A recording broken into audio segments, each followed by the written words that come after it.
Devil, no comment. I need you to shut up right now, bro. What? Chat about what? Devil, you've seen things that you've misinterpreted. I need you to shush. Has he? If you speak, I Devil. was about If to you say speak, we are live. If you speak, Devil. it's confidential between us. Is it though? Are we sure about that? I mean, not as confidential as that. Oh, see, I can't say it because we're streaming now. But see, I know, you know, Q knows, Bao knows. That's fair enough. That is fair enough. The chat talking about AEW. Love to see it.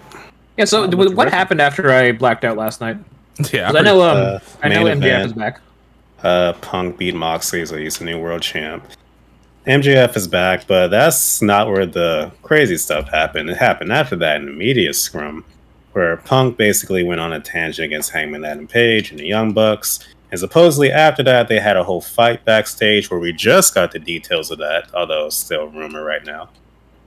Apparently, and Punk's this is homeboy threw a chair at Nate Jackson's eye. What? Kenny was like trying to punch Punk. Now hold on. This is all Real. This is real fighting. This isn't like. Yeah, this is real. This isn't scripted. This isn't scripted. Oh nah, bro. See, I don't know where I lie when it comes to being a work or being a shoot because I feel like there can't be too much shoots. Like I don't like when everything's a shoot. Like there's a good mix of just like having a blend between the two. Like this is veering too much into too much shoot. Like I don't like this. This is not cool.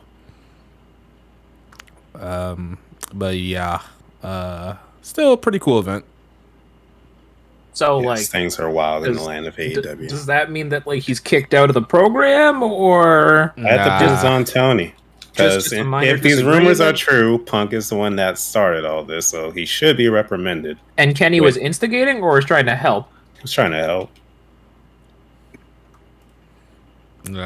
I'm hoping that this all gets squashed and we can get back to what really matters: the entertainment, the wrestling.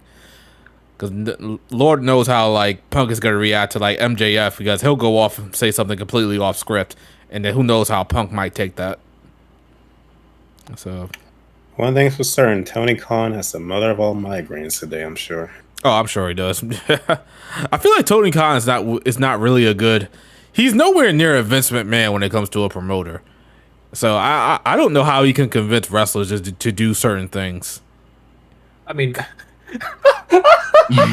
now when you said certain Where things, do-rag?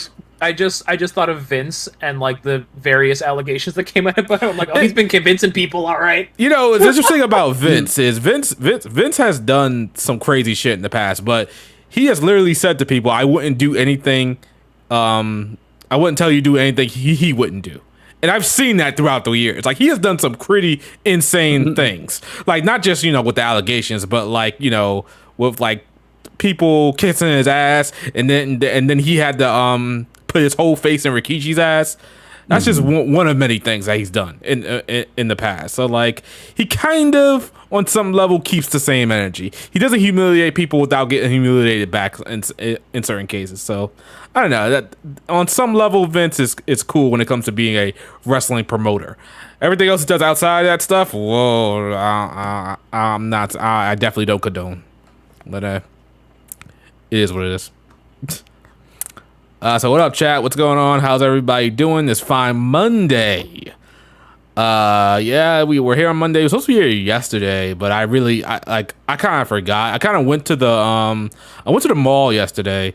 And I don't know if you guys know the YouTuber Mr. Beast.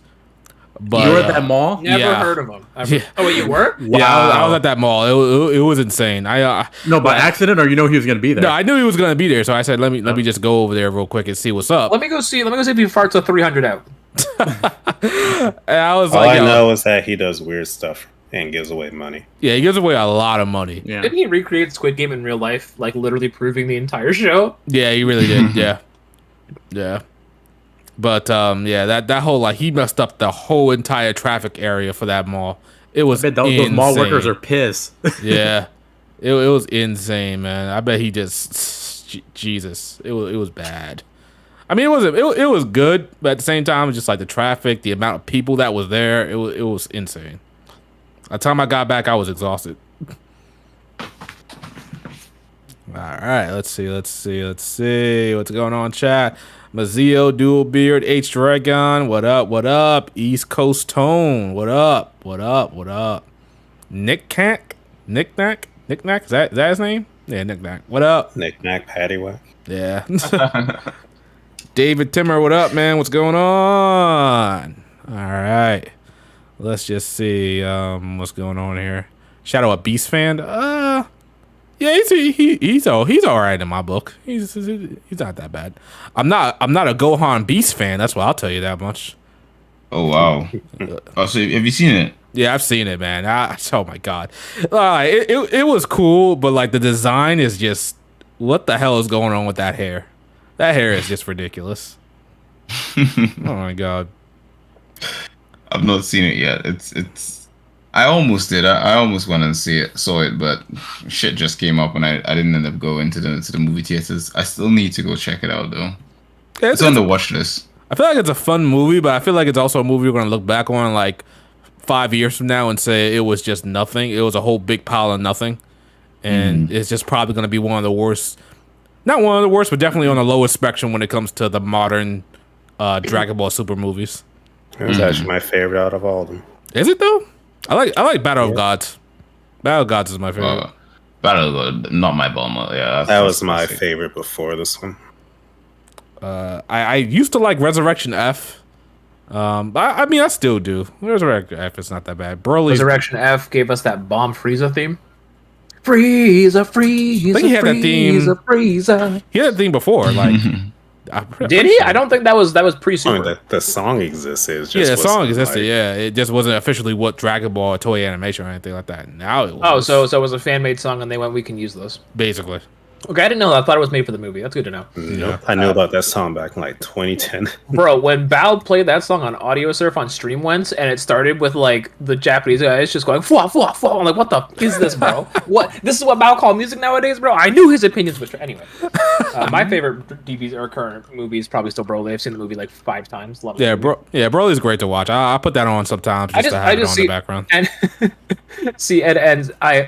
I give Demon Slayer fan shit for this all the time because I'm like, you guys really love your beautiful looking anime with perfectly mediocre shonen storytelling, and then I'm over here watching Broly like give me more Broly. I'm not gonna sit here and lie. Okay, to be fair, chat, I haven't seen Demon Slayer yet. It's on the watch list because my girlfriend wants me to watch it with her, so I'll probably watch it at some point. I'm not gonna sit here and lie. Demon Slayer is good, but it's just like. Its animation is literally carrying it. It's completely carrying.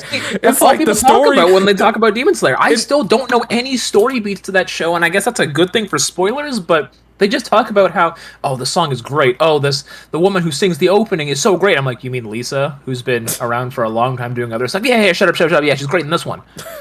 Okay. I'm not saying the story of Demon Slayer is trash. It's slightly above average. It's not bad. Average. It's not bad at all. It's something that I definitely want to watch every time it comes on, or like see what happens next to the story. But it's nothing groundbreaking. Like, come on. I think it's sort of the thing like it's good entry level anime though. Absolutely, I think it's going to get a lot of people into anime. So I think for some of us, I mean, yeah, because for some of us who's been watching anime for years, it's probably not the stuff that we want to watch. But for people who just not getting in time and stuff like that, it's gonna be easy for them. They're gonna be like, yeah, this is the shit. The only things I know about Demon Slayer is boy with sister eats scroll to not be demon, Michael Jackson touches kids, and Nezuko's a Maddie in season 2. That sounds like a meme. Man. That sounds like memes right there. I've been seeing completely off. It's definitely not off at all. Bro, I don't understand what happened. I went from the internet going, "Oh, Nezuko, protect Nezuko," to everyone like, "Bro, I would slap the life out of Nezuko with my dick," and I'm like, "What is wrong with people?" And apparently, in season 2, Nezuko's like aged up or some weird. I don't know, bro. She got DeviantArted in season 2. It's basically like Twitter mob saying that even if she aged up, you shouldn't be looting the character or something like that. You know what Rick would say if he was here? She's aged up, bro. It's okay. She's aged up, bro. Again, no, I gotta Google this shit. Oh my god. So, all right, let's get this party on the road. Welcome, everybody, to HPMP, the JRPG podcast, episode 81. Glad that you guys could be with us this Monday evening. Usually we're on Sundays, but that just didn't happen, and it's Monday. So, kick back, relax, and enjoy the entertainment that's about to happen. Let's get started with our intros. Go ahead, Q. Oh, shit, I'm starting first. God damn it. Hey. Yeah, I'm trying to look up pictures of waifus. Anyway, welcome to the podcast, guys. I have to give a very special shout out to our boy Ratcha, who's not here because he said he's tired, but he will be watching in post. Shout out to Ratcha. He usually is here. And shout out to everyone else in the chat. Those of you who do show up for my stream, get extra shout out to the rest of you guys. What's up? How are you doing? We here for them waifus. So let's start with that. And I am your husband of dreams, of course. Q. Yeah, flows the rest of you guys. Back to looking for waifus. Lord have mercy. Blake, go ahead, man. It is that time. What's going on, guys? It's me, Westtown HD. We are here today with another HPMP. It's gonna be great, guys. We have lots of good topics to talk about, including some unexpected sales numbers.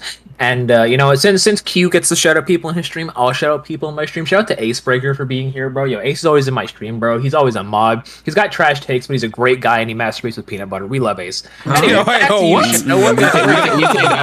We take that back. Ace used to be in my stream and then he ditched me for you, so I don't give a shit anymore. It's okay. Ace is my boy now. I modded him, bro. I gave him rights, bro. He's in my stream now. Ace is my guy, bro. But if you ever visit Ace's house, never look for the jar of peanut butter. You don't want that. Oh man. So what you're saying? I don't want peanut butter anymore. What you're saying is Ace is pog? Is that what you're saying?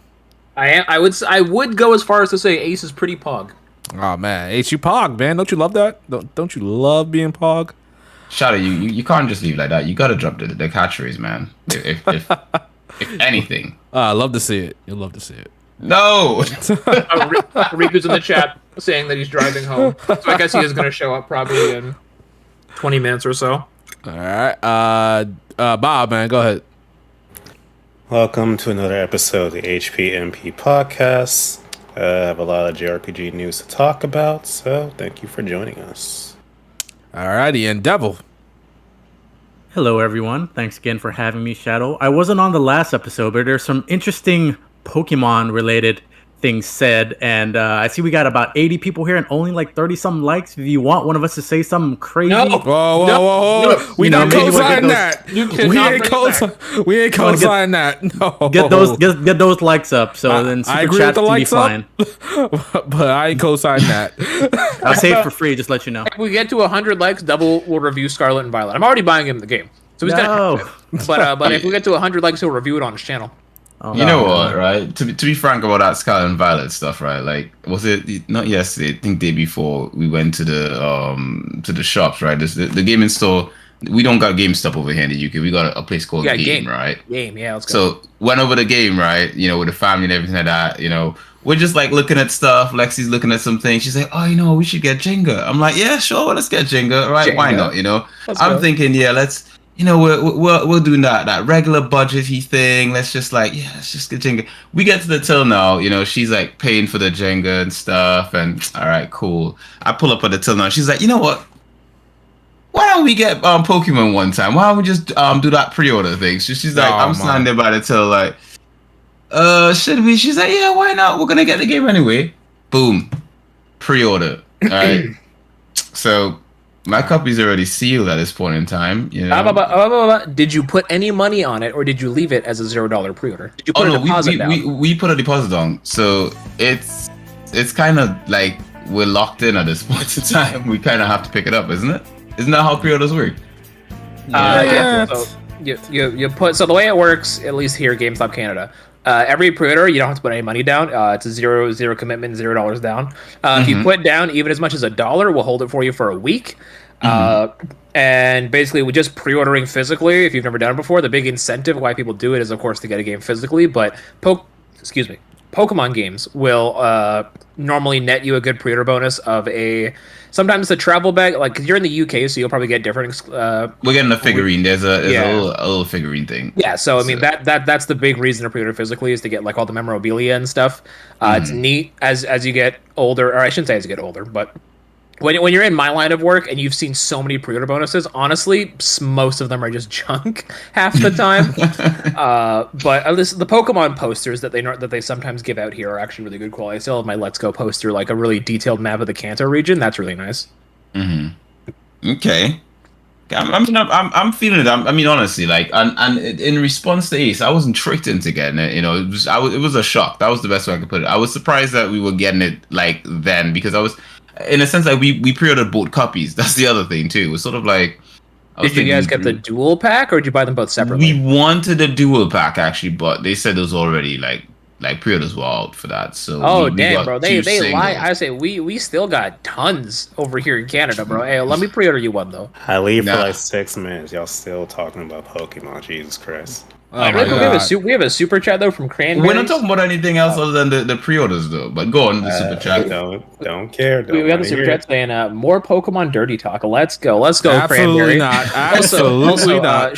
Shadow. Cranberry just reminded me that are we still good on that thing? Remember that thing? Yeah, I know what you're talking about. Yeah, that's my bad. I actually completely forgot until Cranberry popped up. Yeah. Shit. Yeah, that's a different place. Don't bother doing that right now. Yeah. Yeah. I still got you for that. All right, got you. Thanks. All right. Okay. All right. Let's start our first topic off. Let's get our thoughts out on Soul Hackers 2. Came out about 2 weeks ago at this point, I believe. Let's get our final thoughts on that game out. We know the game came out. It got kind of a lukewarm reception, I guess. Currently sitting at the 77 range on Metacritic, I believe, right now.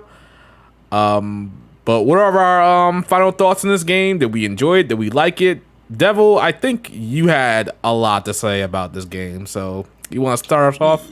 Yeah, sure. So I think whatever got on Metacritic, it's properly rated, in my opinion. It's a fun Mega 10 game, good, nice spin-off. I never beat the original Soul Hacker, so I don't know if it's much better than that or not as good, but from what I played, I like it. It's like certain things I really love.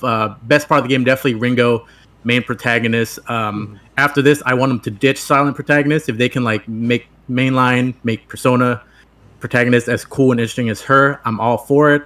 Love the aesthetics of the character designs, but the dungeons is probably where it's the weakest. It's a short game. Like, I beat in under 40 hours, but it felt like it was 80 hours. Like, those dungeons, they just drag. I was kind of falling asleep just because, I don't know, just not much variety to them. And they're all just music. See, this is what disappoints me. It's from the composer of Nier Automata and the Nier games, and those are god tier music. And this one, it's cool, but I don't know, it could have been a lot better. So overall, and the combat is kind of like press turn light. It's definitely not as deep and as punishing as you would want, and even turning it on hard wouldn't really make it better. Just I don't know, it's just kind of basic to me with the combat. So it's probably very good a starter SMT game if you've never played one in the series. So it's less intimidating that way. But I don't know, it makes me appreciate SMT5 more in a lot of aspects now that I think about it. Yeah, you're right. I was thinking about that earlier too myself. Yes. So yeah, great main protagonist. Who's that? Who's this? That was Riku, I think. I think that's Riku. That's a greatness man himself. Yeah, him. So overall, I'll give it a 7 out of 10. So you know what, Devil? Just for your slander, I'm sacrificing your character in Cult of the Lamb. No. Oof. Wait, hold on, wait. What did Devil slander? The dungeon design? Oh no, just slander in general. Plus, he had this coming for a while.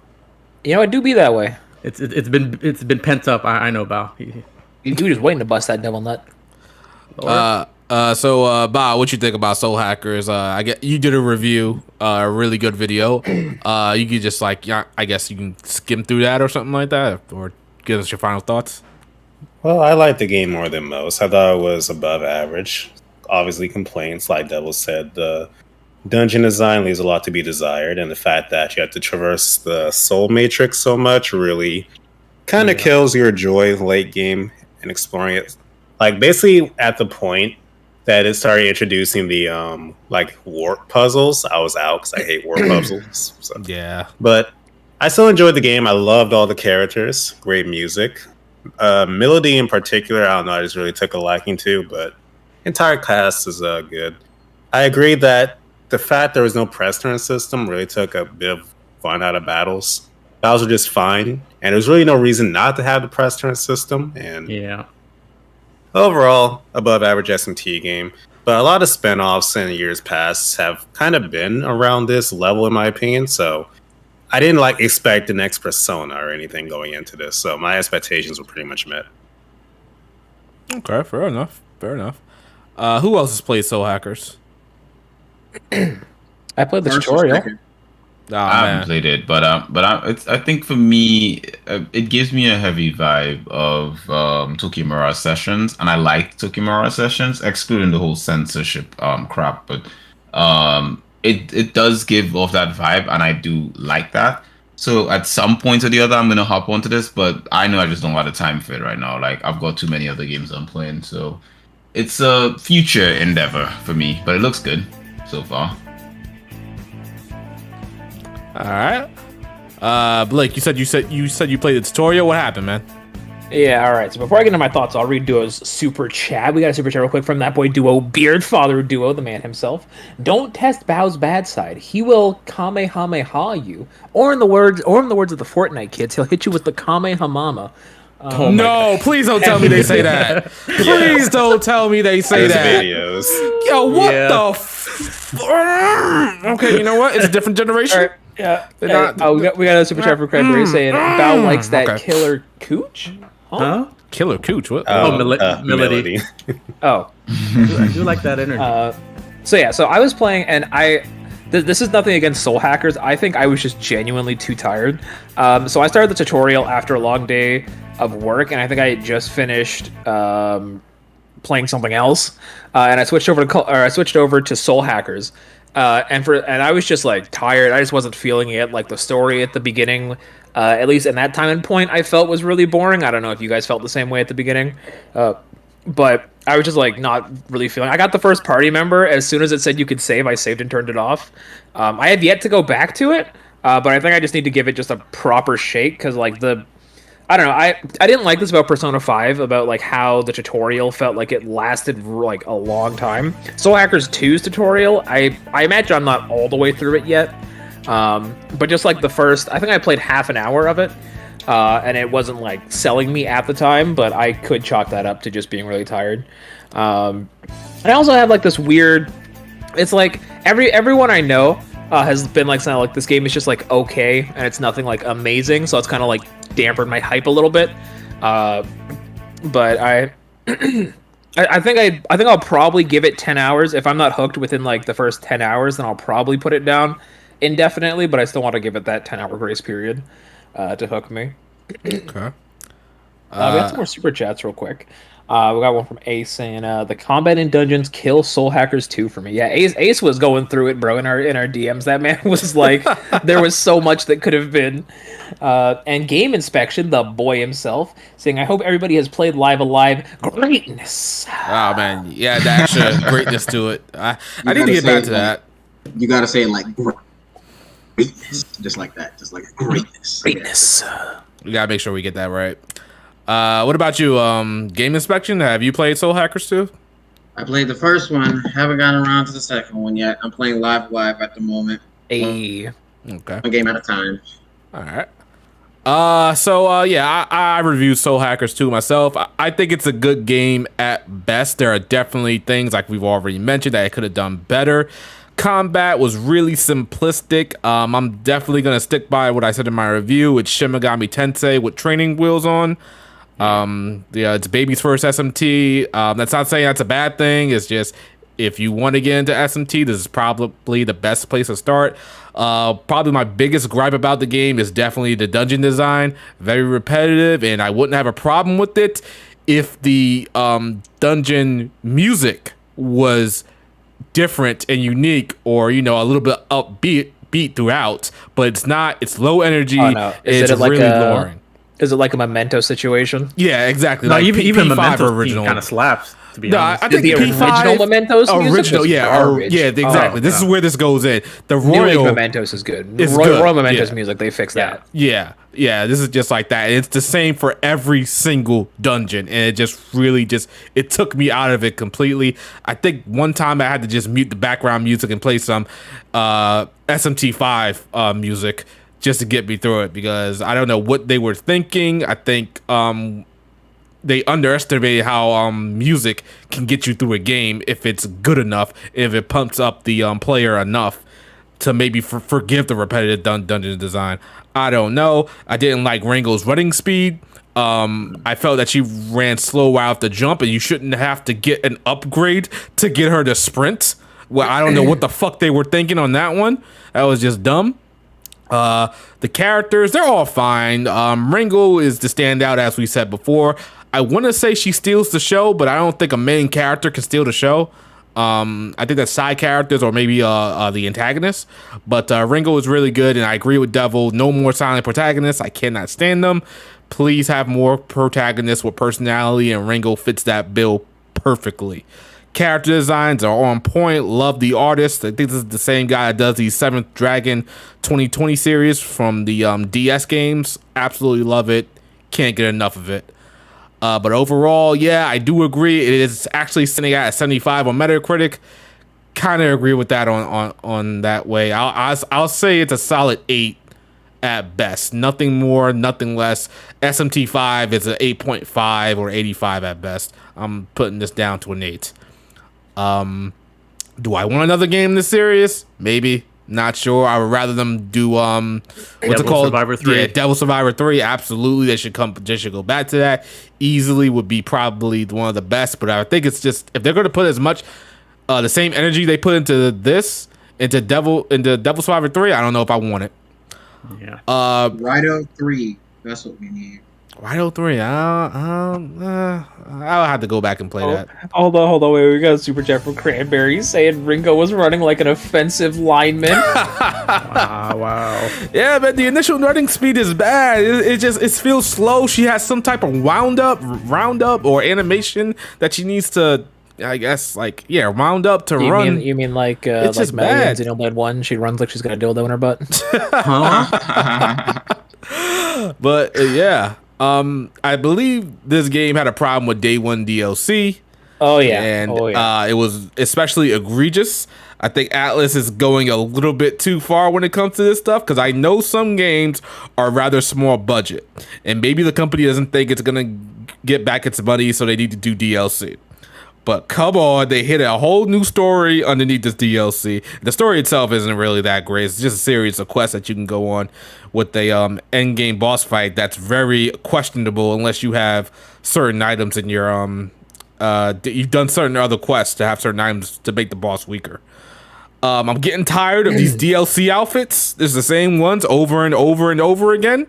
It's the freaking Persona. Shadow, you love Persona 5. No, man, I didn't even want the damn Persona 5 uniforms. The Persona 4 uniforms. They just added the Persona 5 characters to the Nier mobile game, and they had the Nier Persona characters in Sonic Forces. We'll probably get Persona DLC in Sonic Frontiers. Listen, Shadow, you like Persona 5. We like Persona 5. Everybody should just like Persona 5. Nah, man, absolutely not. Yeah, it just kills me that the DLC outfit, not only was it, could have been better, you can't even see it everywhere. Only in battle, you can't. That's so irksome. You can't see it in cutscenes, you can't see dungeon crawling, what's only even in the battle. point? You can never change Ringo's outfit without mods. Like, it's... Yeah, so my $12 are gone. That was egregious. I was like, bro, you can't be serious. Yeah, I don't know. Would never. That's true. We got a few super chats real quick. One from that boy Daddy Duo Beard saying 100 likes and Shadow will give away a Bow body pillow. Well, what? I don't know. 100 likes and I'll give away a Bob. I might do that. Bow, you down for that? You down for that? There's a market for it. It's a market for what? it, man. And then we got a $5 super chat from Cranberry, which is blank, so it probably says forward this to Westtown HD. But we don't have any proof of that accusation. Shout out to Cranberry for the $5 super chat. We love it. Now, really quick, I have a theory. This is the most tinfoil or tin hat theory, whatever. My theory about ATLUS's recent DLC practices was that ATLUS and I don't know if this was like a product of. I mean, I could be wrong. Actually, now I'm thinking about it.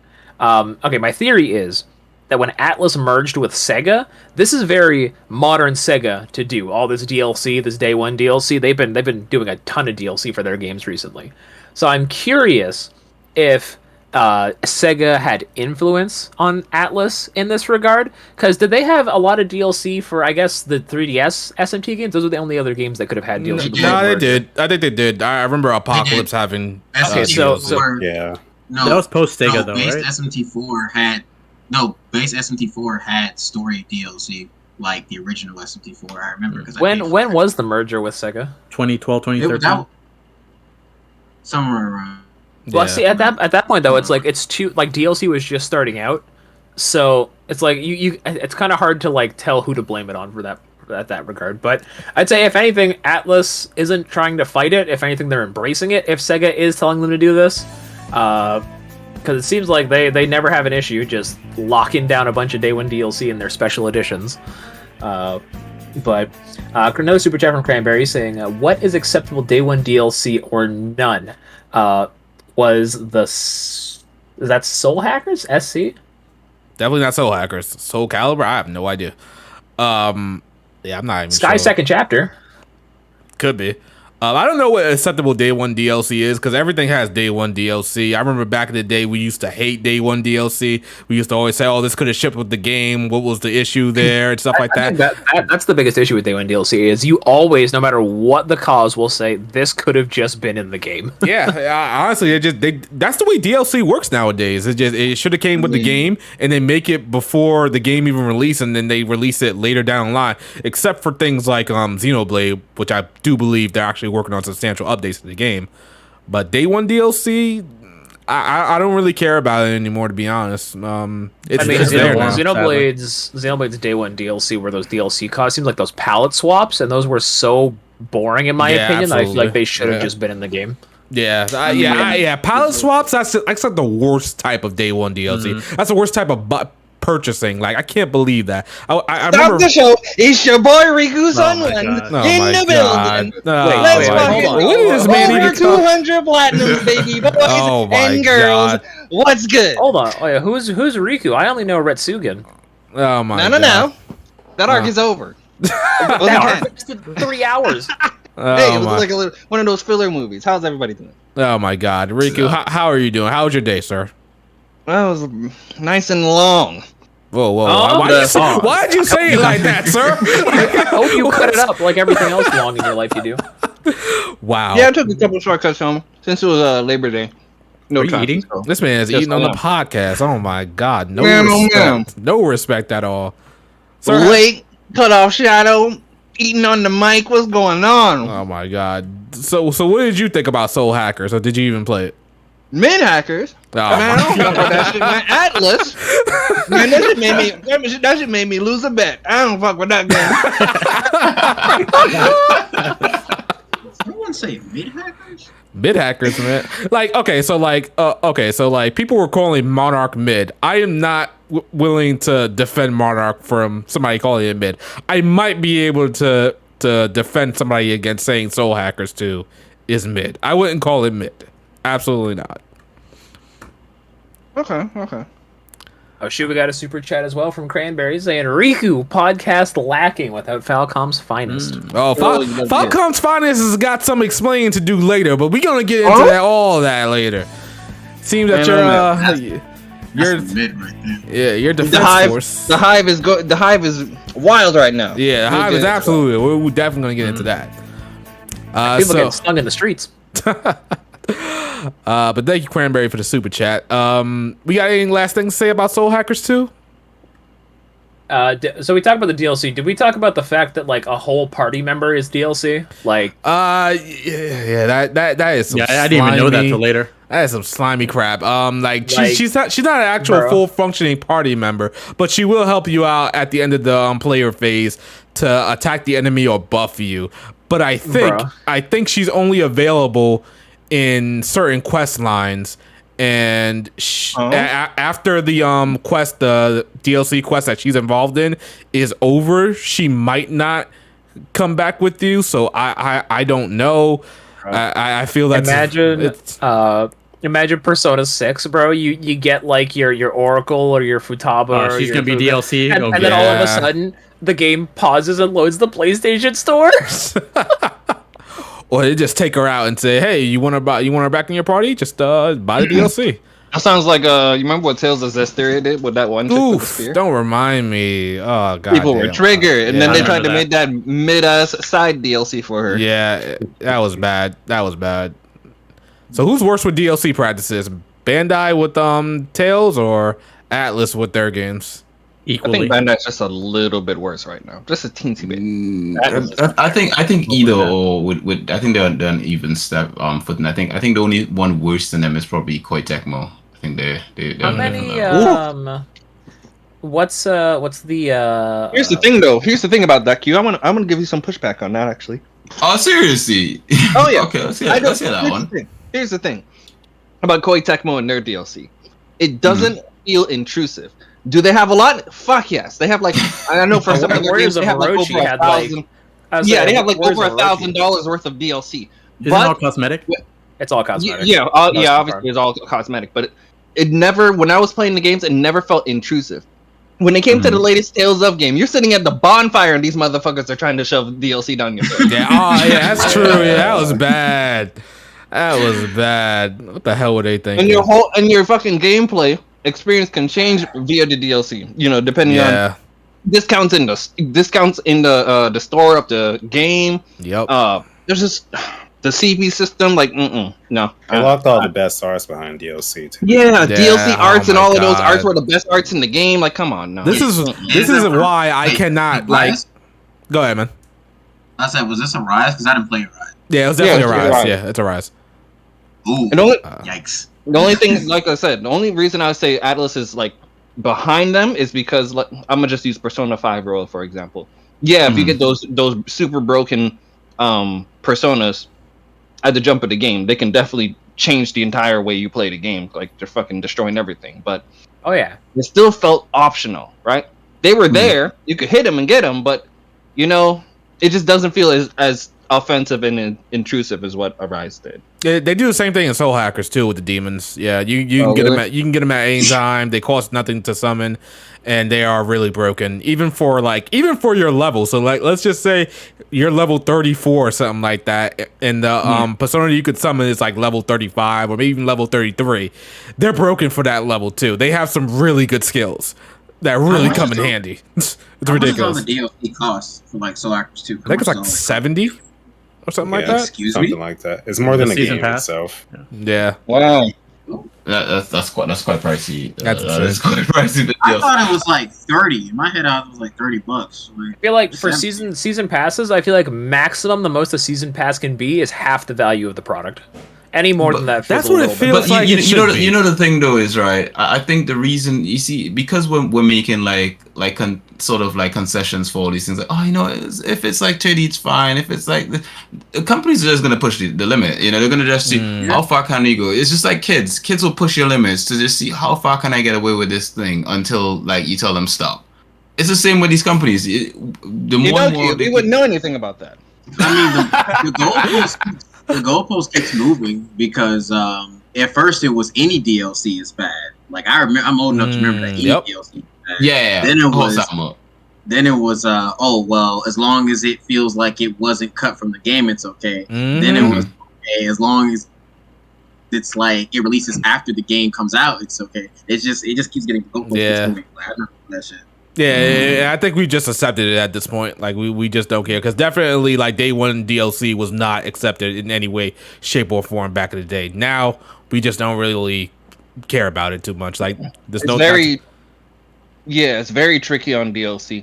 I know me, Blake, and Devil here all share the same opinion. Like when it comes to DLC being released after the game and how long it takes can extremely impact if we even decide to come back to the game to play that DLC. That's a good point. That's an excellent point. Yeah, because like after a certain point, I'm just done. I moved on. I'm not coming back to it again. I ain't trying to like reload a 100-hour save like a year later. Trying to learn all the mechanics again. Like exactly. Yeah, right. Yeah. I think the thing is that they count on that because a lot of those stuff, like they're not expecting anyone to actually to play it or whatever. The whole point is the whole like, oh well, I will get this and we'll just have it. How many like players just, you know, and I count myself in there, you know, like you buy a game, you just have the game there and you just never play it, or you buy DLC, you have the DLC there and you never play it, but you just have it there. You know, you say one of these days maybe I'll go back to it. That day never comes. And they got your money. DLC, I don't do that. DLC, if I'm paying for it, I'm a play it. Yeah, that's true. Yeah. No. What about in the case of like a complete edition that comes with all the DLC? Do you still count that as paying for it? Technically, yeah. You're just counting on it. If I get it on sale. In my example, I bought the complete edition of Horizon Zero Dawn, and as soon as I beat that game, I said I'll come back to the DLC, and I never did. Yeah, you never did. Oh, Frozen Wilds? Interesting. Then you got Frozen Wilds. Never did Frozen Wilds. It also has to do with like, I think for that case, Blake, it has something to do with like seeing the credits, and after you beat the game, it's just like you're done. You're done. You're like, there's nothing else to do. So that's why I'm trying to make sure I get everything done in Xenoblade 3, because I know when them credits roll, man, I'm turning this game off. Yeah. And there's a decent amount of post game stuff you can do in Xenoblade 3 that you can't do beforehand. And I was starting it. I was like, okay, I'm going to do all of this. I haven't touched it since. It's just like, I don't know what happens or like what clicks or what flicks, but like, I don't know, once you beat a game, you're like, I give you enough time. It's the fact that I just have so many other games that are waiting for me. Else. Yeah, back in the day, I definitely wasn't like that. I was just like, oh, the credits roll. Okay, what can I do next? You know. No, I'll beat a game like 2-3 times in a row when I was younger. Like, oh yeah, I was back in the Disney. We had all the time in the world. Yep. Back when we were young warthogs. That's when you had no responsibilities, did not no bills to pay. You know. Yes, sir. Easy life. No kids running around. That's it. All right, let's move on. We went from Soul Hackers to DLC, which is not bad, but let's go on to Spirit. There's a lot of Spirit going around these JRPG streets. A lot of Spiritual Succession. We got Spiritual Successors for Shadow Hearts and Wild Arms. So in Pennyblood and Arms Fantasia. So these are Kickstarter games, which I'm gonna have a rant to go on about that. Well, not really a rant, but like just how I feel about them. Your take? So yeah, Shadow Hearts has been gone for a while. They bring it back with this Pennyblood and Wild Arms. Has Wild Arms always been beloved? It's not a JRPG series that I exactly got into. No, it's niche, but it has a devoted follower base. Yeah, there's like 5 or 6 Wild Arms games, so okay, it's up there. Yeah, I tried to play Wild Arms 5 back in the day, way back in the day, but I didn't care for it that much, so I had to return it, get my money back. I think I bought it used, and I was just like, yeah. Nowadays, I could just buy a game if I don't care for it, it just sits in my library or whatever. Back then, I couldn't afford to do that, so I just had to get my money back. That's crazy. So, how do we feel about these games coming back? And after we discuss that, maybe how we feel about Spiritual Successors in general. I, for one, am ecstatic because I've been waiting for a Shadow Hearts return for years and years. So, for this to finally happen is a dream come true for me. What's your and to have the original team working on it. Well, what's your favorite Shadow Hearts game? The original. Ah, wow. Not as much as Covenant. Interesting. Yeah, Covenant is my shit. For her too, but Covenant has one issue for me that stops it from being better than the first. The giant pussy. What? That's a real thing. That's a real thing in the game. I gotta play the game. The issue I have is that Shadow Hearts 2 doesn't have the atmosphere of Shadow Hearts 1. Yeah. One of the main things I loved about it. Yeah, Shadow Hearts 1 is just a straight up horror game in JRPG form, and I loved it. But Bao, did you play Code Delica on the PlayStation 1? I really want to play that. Always wanted to, never got around to it. All right. You know what? Just straight up, like I'm a bit surprised at you guys. You know, like you have 2 choices between these 2 games. I mean, technically speaking, and the one that you start talking about is the darker one. When we all know Arms Fantasia is the one that everyone's. Let's go! Oh my god! Is it quality? This is what Genshin Impact. Why I thought Genshin Impact was gonna be. When I saw Genshin Impact, and I was like, this game looking hella fine, and then it turned out to be a waifu gacha game. I was like, I don't want that. This looks like Genshin, but with JRPG-ness. It's beautiful. How does it look like Genshin? Keep in mind, Bao, that You're talking about, like- Q could play an Adolf Hitler simulator so long as it was nice What? Oh my goodness. and looked and cell shaded like an anime, bro. Look. Because remember, he's still sleeping on FF16, but I bet he thinks FF15 looks gorgeous. Oh, Wait, who's sleep on set 16? This boy LB Guardian. He's guarding these L's. Wow. I'm just saying. You look at that beautiful graphics. Look at the animation. Also, wait, Q. Do you like Wind Waker?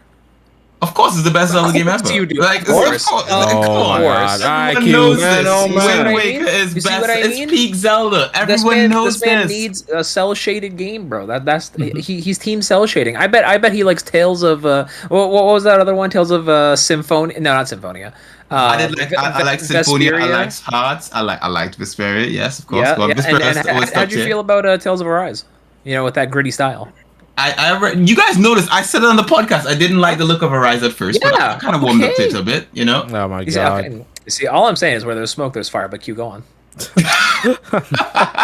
I'm just saying, Arms Fantasia. When I saw that, I knew I was home again. I was like, JRPG is finally coming back home. They're looking good again. They're looking like JRPG should look. Because I'm saying Genshin is peak what JRPG should look like.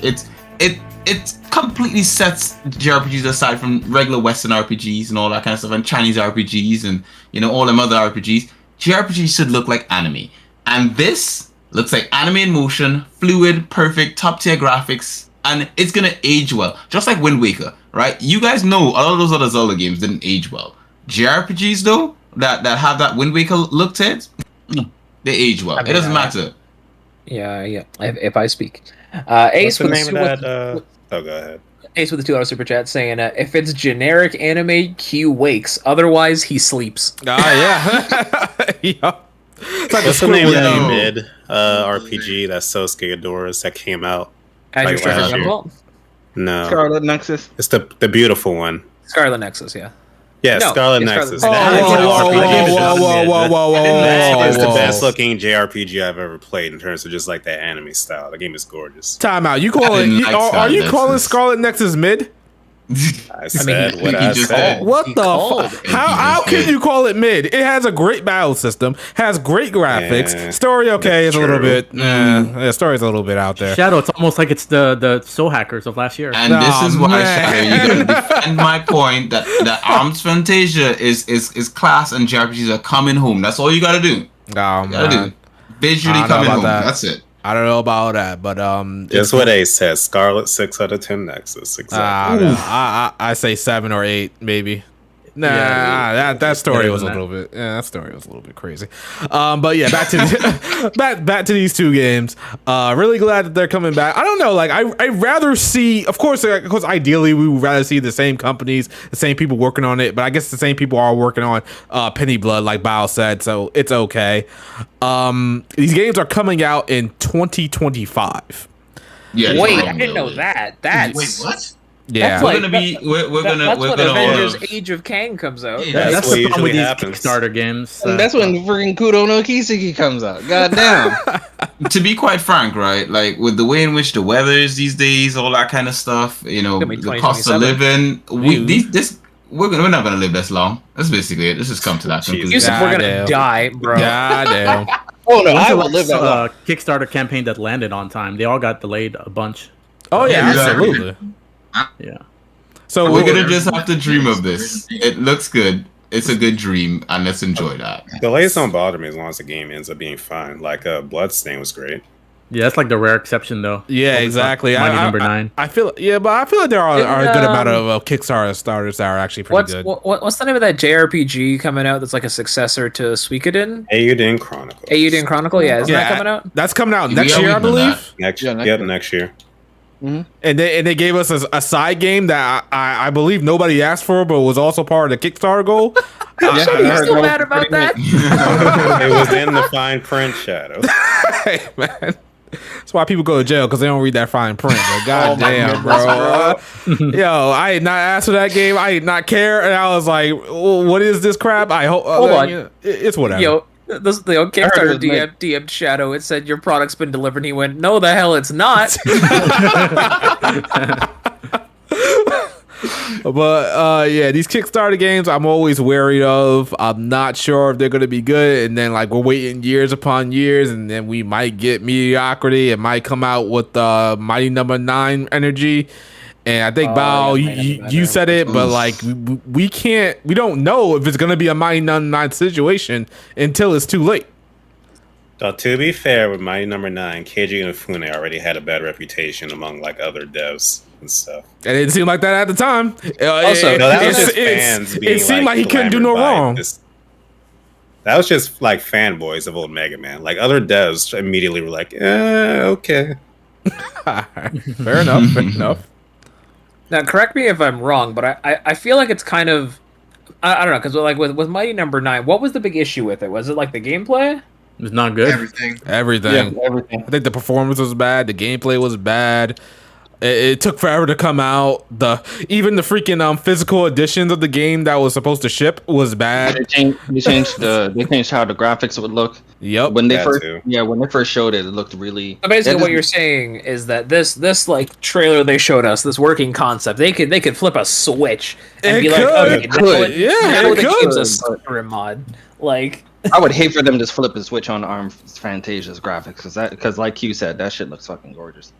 Yes. Mm-hmm. It does. It does. I just feel like it's harder. Well, I shouldn't say it's harder for them to mess up a JRPG, but I don't know. I feel like there's more faith behind this one than there might have been otherwise. Here's all I'm going to say about that, Blake. I'd say it's harder to mess up a Mega Man game, honestly. We're just going to focus on what that trailer gameplay looks like, and when the game is like closer, pay attention to see if we see any changes. Because that's true. Puddle Gate. For example, Jesus Christ, not Puddle Gate. Black Myth Wukong. That game, if you guys know about the game with the monkey and whatnot. The first trailer they showed, it looked really fucking good. But every time they showed it after that, at least from a graphical standpoint, in my opinion, it did look a bit inferior. Yeah, it's probably because they went from PC to PS4. That, and that's a bit most likely. That game did look great. It's basically every fucking Ubisoft game as well. We're not gonna talk about that. Okay, let's calm down here, buddy. Also, how do you feel about this game, ARM Fantasia, being 3 party members? I know you're a stickler for 4. Yeah. So it's only going to be 3 party members? Yeah, look at the game. It's talking about 3 party members during battle. 3 party members in battle, but as far as they haven't showed any other characters. But Wild Arms 1, I've been playing in via the PlayStation catalog. You only have 3 characters in that for the entire game. I know you ain't hyping up that mid service. Whoa. Oh, man. We're not going to talk about that, all right? Point is, Wild Arms 1 only has 3 characters for the entire game. So this ain't Wild Arms 1, though, is it? Okay, but they might be taking inspiration from the first. Exactly. A lot of people consider Wild Arms 1 the best Wild Arms. Lady Pelvic does. Hey, I think three members during battle is fine. I feel like Xenoblade 3 can learn from that. That's all I'm going to say about it. Oh my god! I disagree. I love my 7 party members. Exactly. Same. Man, can't. It'd be looking like a goddamn MMO raid boss fight sometimes. I'm like, what the fuck is going on? Xenoblade already is basically an offline MMO, though. Yeah, but not a raid boss MMO battle going on every 10 seconds. But yeah, I think we're cool with these spiritual successors happening. Oh, you're not? Well, what's going on here, man? What tell us what you think? Okay, no, let me take that back. It's not that it's not that I'm not okay with it. My main issue with inspiration type games is that a lot of their popularity lives and dies on whether or not the original thing comes back. Like, that's my main issue with Callisto Protocol right now. Its whole thing was, hey, remember Dead Space? Well, here's Dead Space. Until EA was like, oh yeah, anyway, here's Dead Space remake. So why the hell should I go click Callisto Protocol? So let me respond to that real quick. When Eiyuden Chronicle first came out, right? If anybody remembers whatever fucking episode we had, when Eiyuden Chronicle came out, I was like, I'm glad that Eiyuden Chronicle exists, but I would love me Suikoden 6. And Bao was like, but Riku, we have Eiyuden Chronicle. We don't need Suikoden. And I was like, why not both, right?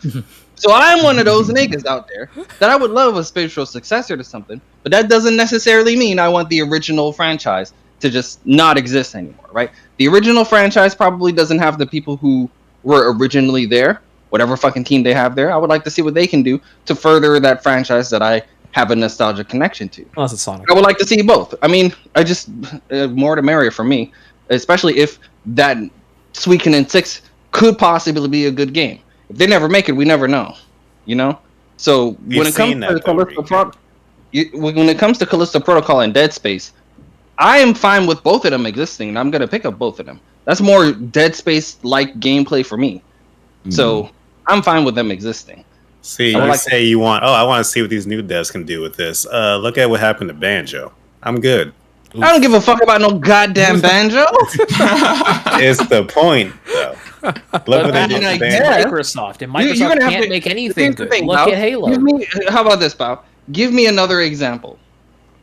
I mean, you said Halo. I mean, I guess you can give me Halo. I guess that's a better example. I mean, but you're gonna need new developers regardless. The same thing. Yeah, no, that is make the exact same thing forever. And look at Mario. A good example is, I mean, well, speaking of Mario, that goes into Splatoon because that was made by mostly like the new-ish staff at Nintendo. So, and unlike ARMS, it did good because it was a fun new game. IP though. But not like an old IP. I heard good things about ARMS. ARMS is so trash, bro. Really? It's the epitome of average. Okay, think about ARMS like Overwatch. Everything about Overwatch is like interesting, but the gameplay is make or break for some. And ARMS' gameplay is just not interesting. Like ARMS has great characters, great cinematics. Do you think ARMS would be really good with a sequel? Yeah, we went from our spiritual successors to freaking ARMS. ARMS. Only people. Okay. And this is the last thing that I'll say on this, and that's I think an ARMS sequel will do great if it's called Feet because I'll buy it. Oh my god! Oh my god! Back to the RPGs. Oh my god! Yeah, back to the RPGs. Wasn't there another spiritual? Well, this one necessarily. I wanted to talk about the Breath of Fire one. I think it's called Tear of Magic. Yeah, it's too many spiritual. That one doesn't have the original devs though. It just has a. So Bao, in your opinion, in your opinion, Bao, you do not consider that a spiritual successor? It is a spiritual successor. It's just not from the same devs. So you would much just have more that of a risk that way. You would just have that caveat thrown inside there. Because I've been seeing some people in the comment section when it comes to Tear, I think it's called Tear of Magic. Is that how we define spiritual successor? If it's done by the same developers or not? I was curious because there's a game called Rolled Out, which is like a spiritual successor to Monkey Ball. Actually, funnily enough, to talk about Game Inspection's point, funnily enough, they announced Roll Out was coming out, and then literally 2 months later, Monkey Ball 2 got a remake. So. They're still spiritual successors. When you have the original devs on board, they know what they're doing. It's less of a risk. So the thing about this one, Shadow, though, is the fact that when it comes to Tear of Magic, they technically don't have any of the original or even the late developers of any of the Breath of Fires on Tear of Magic, and the only inkling of DNA to even debate that it is considered a spiritual successor to that game is the fact that it has the official music composer from Breath of Fire 3 helping Tear of Magic. I feel now there's this giant debate. Now there's this giant debate about if it's considered a spiritual successor or not, because everyone's like, well, in my opinion, I feel like a spiritual successor should have the original creator a part of the spiritual successor project. If it doesn't have that, it doesn't. That makes no sense, though.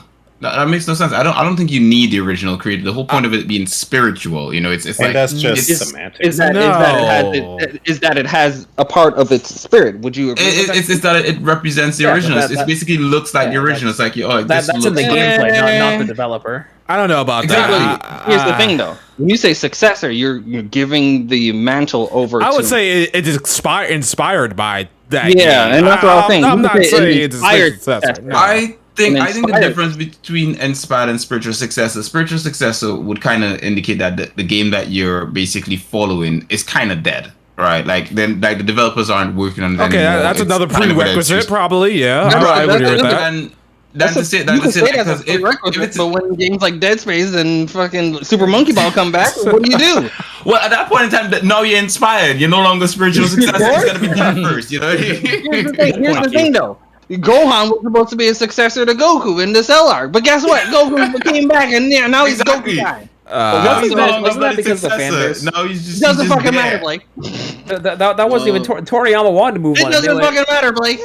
Well, that's kind of Toriyama.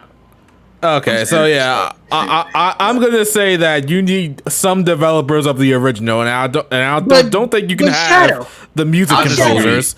I would say no, absolutely not. And I will say that the series needs to be dead for some time.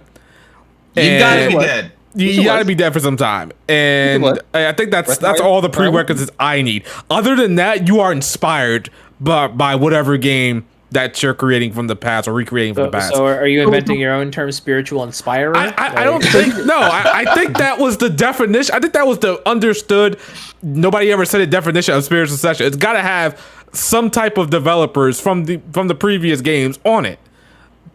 And now we're just saying. But here's the thing, Shadow. The person who developed the music is developing the music for this game. No.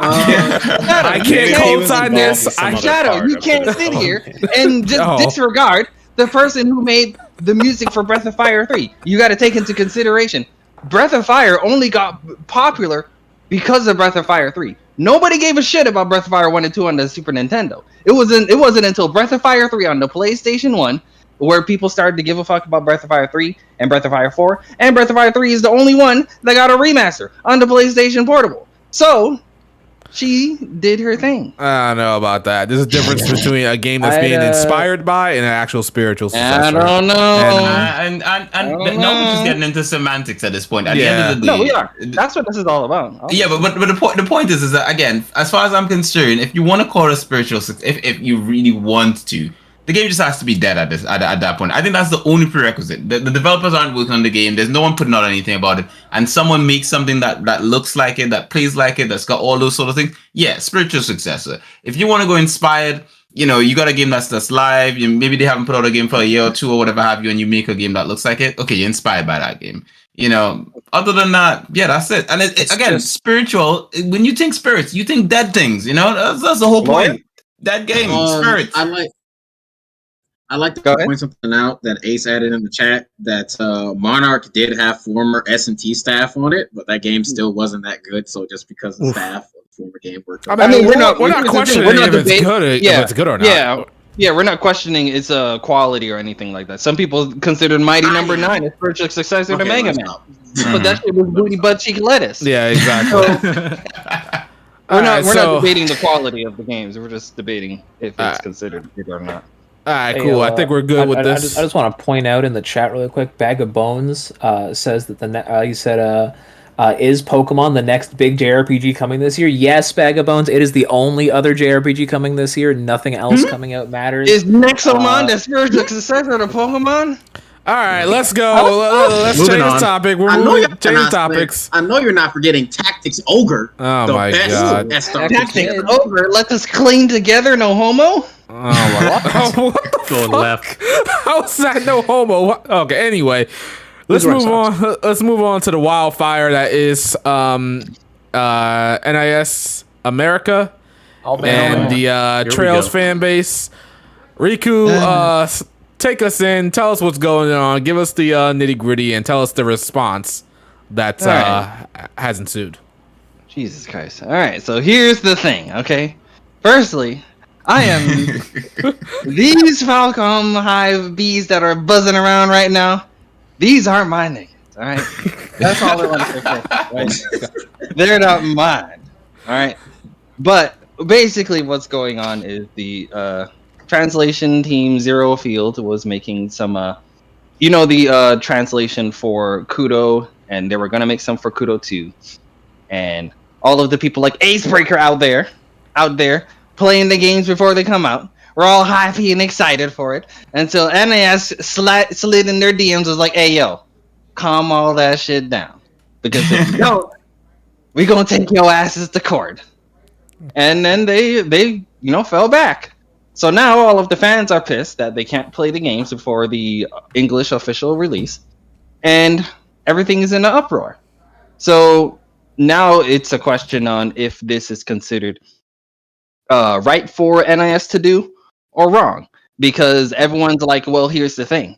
I'm sure people like Acebreaker, I would assume Acebreaker, you're paying for the games, right? So you paid for a copy of the Japanese, release. So you gave Falcom your money. And with that copy, you're not necessarily modifying or doing anything to the copy. You just have an overlay on your, the copy of your game, playing it in English and whatnot. And by that, there technically isn't anything wrong with it. But the way NIS sees it is, obviously there's going to be some people, the big fans, that when the Japanese version comes out, they'll play that translated whatnot play. And then when the English version comes out, they'll support that too. But some people won't, right? Some people, like, for example, I don't know if Shadow is going to pick up Zero no Kiseki coming out this month. But if he's not, that would be a perfect example of someone playing the translated, version of it. But when the English version comes out, they don't get Shadow's money, right? So that hurts NIS America. Does it not? It does. So that's the direction. That's the approach that NIS is coming from. They're coming from it from the approach of people who play the translated version of the game early, right?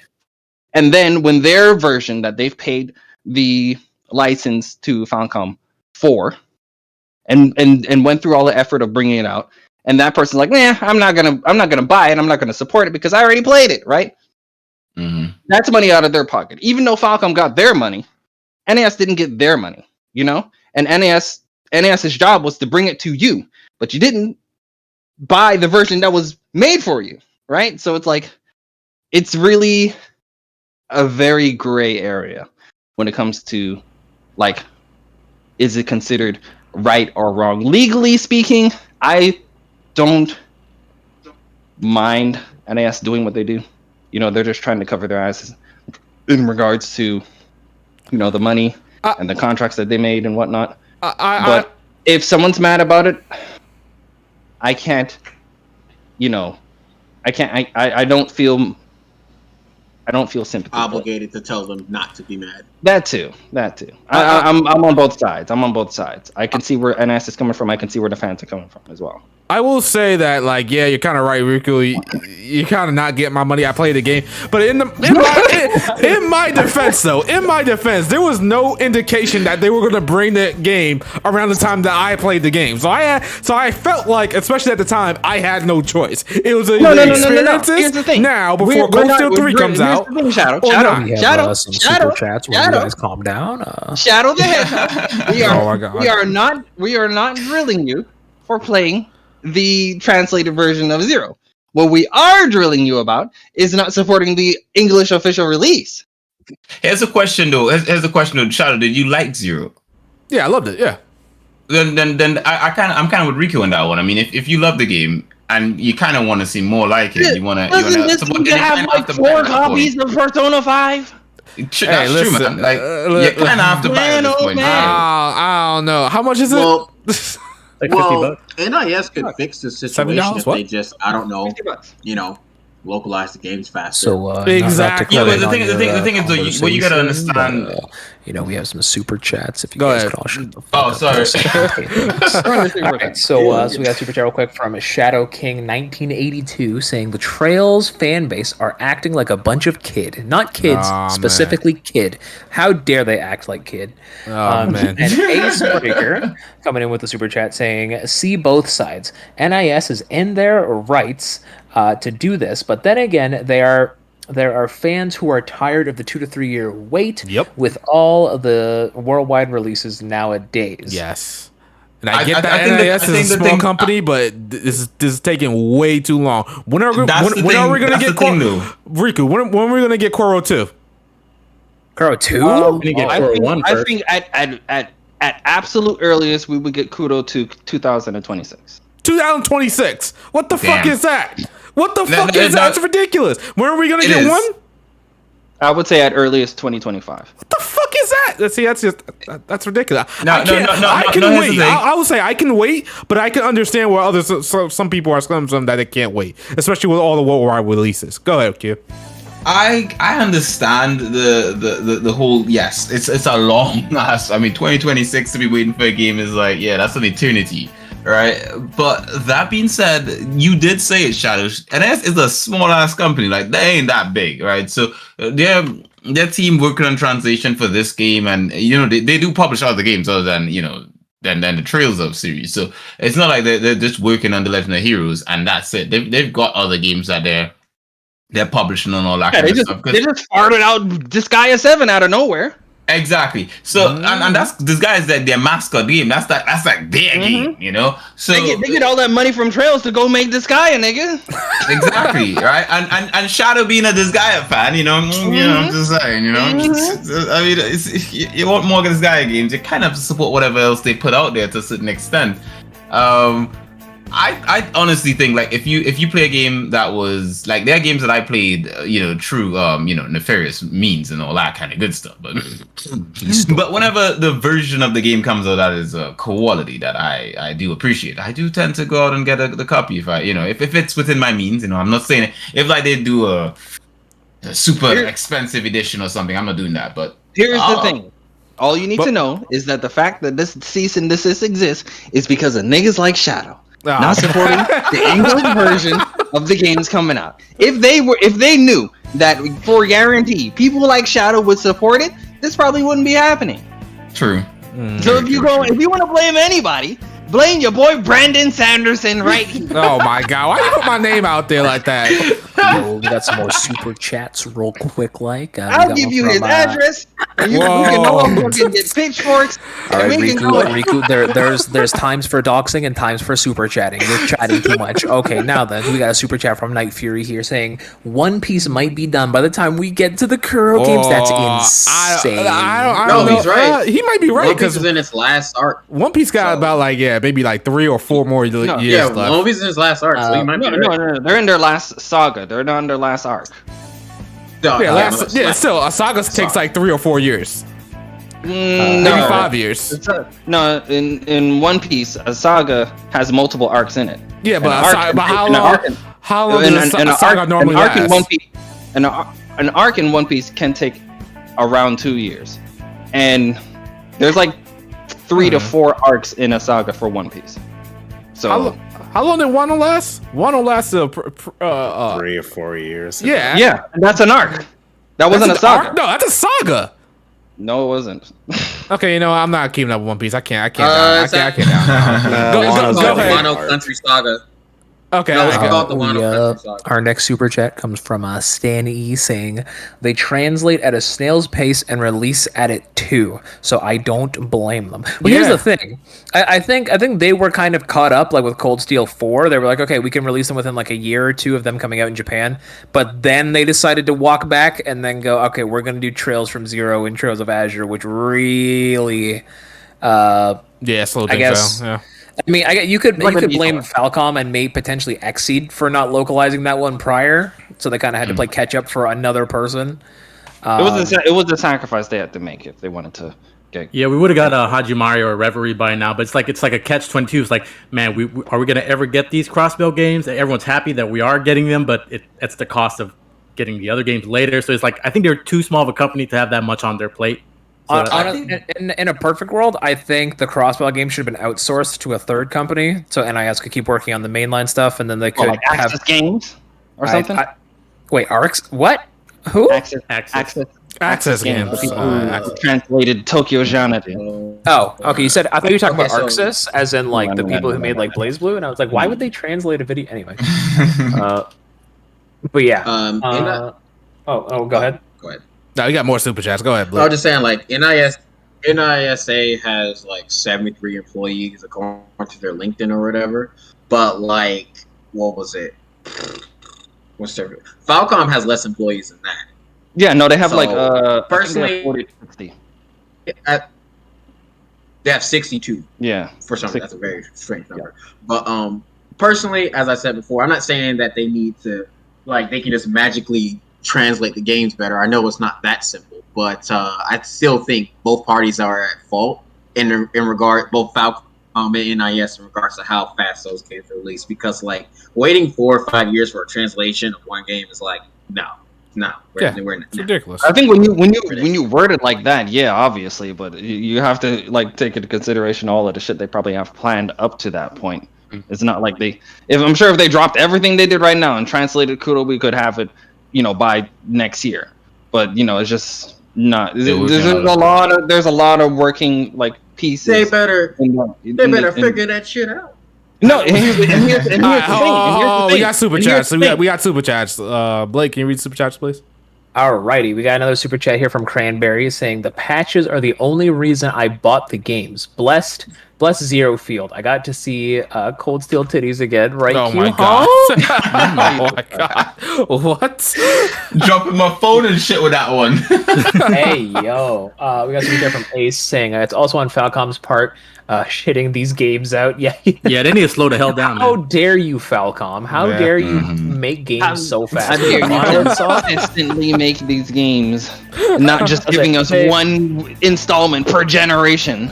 How could they?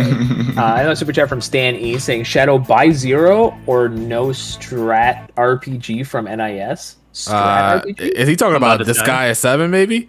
Yeah, I might be willing to roll that dice. Disgaea 7. Don't say that. Don't say that. It's gonna be on PS5. Please. Listen. NIS could say if Trails of Zero's sales are good, we'll add drawn characters back to Disgaea. And Shadow would buy every single copy on the warehouse. I ain't lying. I will buy like a shit ton of copies if you say that shit. I will single-handedly save the Disgaea franchise. I ain't lying. He's gonna buy out the whole warehouse. And our last chat comes from JamCal X. Saying it mostly comes down to voice acting since because they could have simply just stick with the Japanese dub, but the quality of the various dubs for regional markets are usually good and take up time. I mean, Zero and Azure don't have an English dub, right? No, they don't. They're not getting voice acting. Oh yeah, they're not. Right. I guess he just means in general, like with Cold. No, he was talking about in general. Yeah. But what I wanted to respond to him about in regards to Falcom did say that they are working towards getting the games out fast. And I'm assuming that's going to happen around after Hajimari. We're going to see the pacing of their releases get quicker. If you see with Falcom and Leopard, or Leopard, I can't remember. What they have. Yeah, Cloud and Leopard, what they have going on over there. Aren't they getting like Kudo 2? In a couple of months or something like that, they got the translation. It's in like 25 days. Yeah, and it's crazy. So like, I'm assuming they eventually want to get it up as quickly as those guys are doing it over there, because those guys over there, they're eating. But are there translations? Okay, I'm not even gonna go that far. But the voice acting thing is a pretty big deal. I didn't think of that myself, so that's a good point that JamCal X brought up. So will we rather have I think we answered this question like a long time ago, posed this question to get faster games, faster translations. Will we rather take Japanese or English at this point? I'd say Japanese. I'd say Japanese, but they could release like the English dub as DLC later, and I'd be fine with that. I don't know. Yeah, I don't know if I'd be okay with that. The joy of being a Final Fantasy fan is that I don't have to choose. This is true. You got Square Enix. You got Square Enix backing you, so of course that's not even a question. That's the thing. Everyone's like, everyone's worldwide, and you look at the games that are worldwide. You got Bandai Namco money. You got ATLUS, Sega money. Well, Riku, if you really think about it, it was only last year that we finally got a day-and-date Tales of and SMT game, so it took them a while. To keep up. So it's not as easy as you think. So and those are just getting it. They got that much fucking money. And they're just. We got a super chat from Cranberry saying, "Are you excited for Hajimari over Cold Steel?" I mean, Hajimari. We played Cold Steel already. Hajimari. I mean, I'm just as hype. I would answer that with I'm just as hype. Yeah, I'm definitely gonna get Hajimari. For me personally, when it comes to like all this NIS stuff, I think NIS is kind of silly for doing this because one, the average troubleshoot gamer, PC gamer who's afraid to even download a ROM on his PC isn't gonna do this. He's just gonna wait to buy the game. I don't like. They must have some. They must got some sort of number somewhere that said the amount of people doing this and the returns aren't good. I don't know. I think there's been a little gunshot. I think this is super unneeded. Which one? Zero now?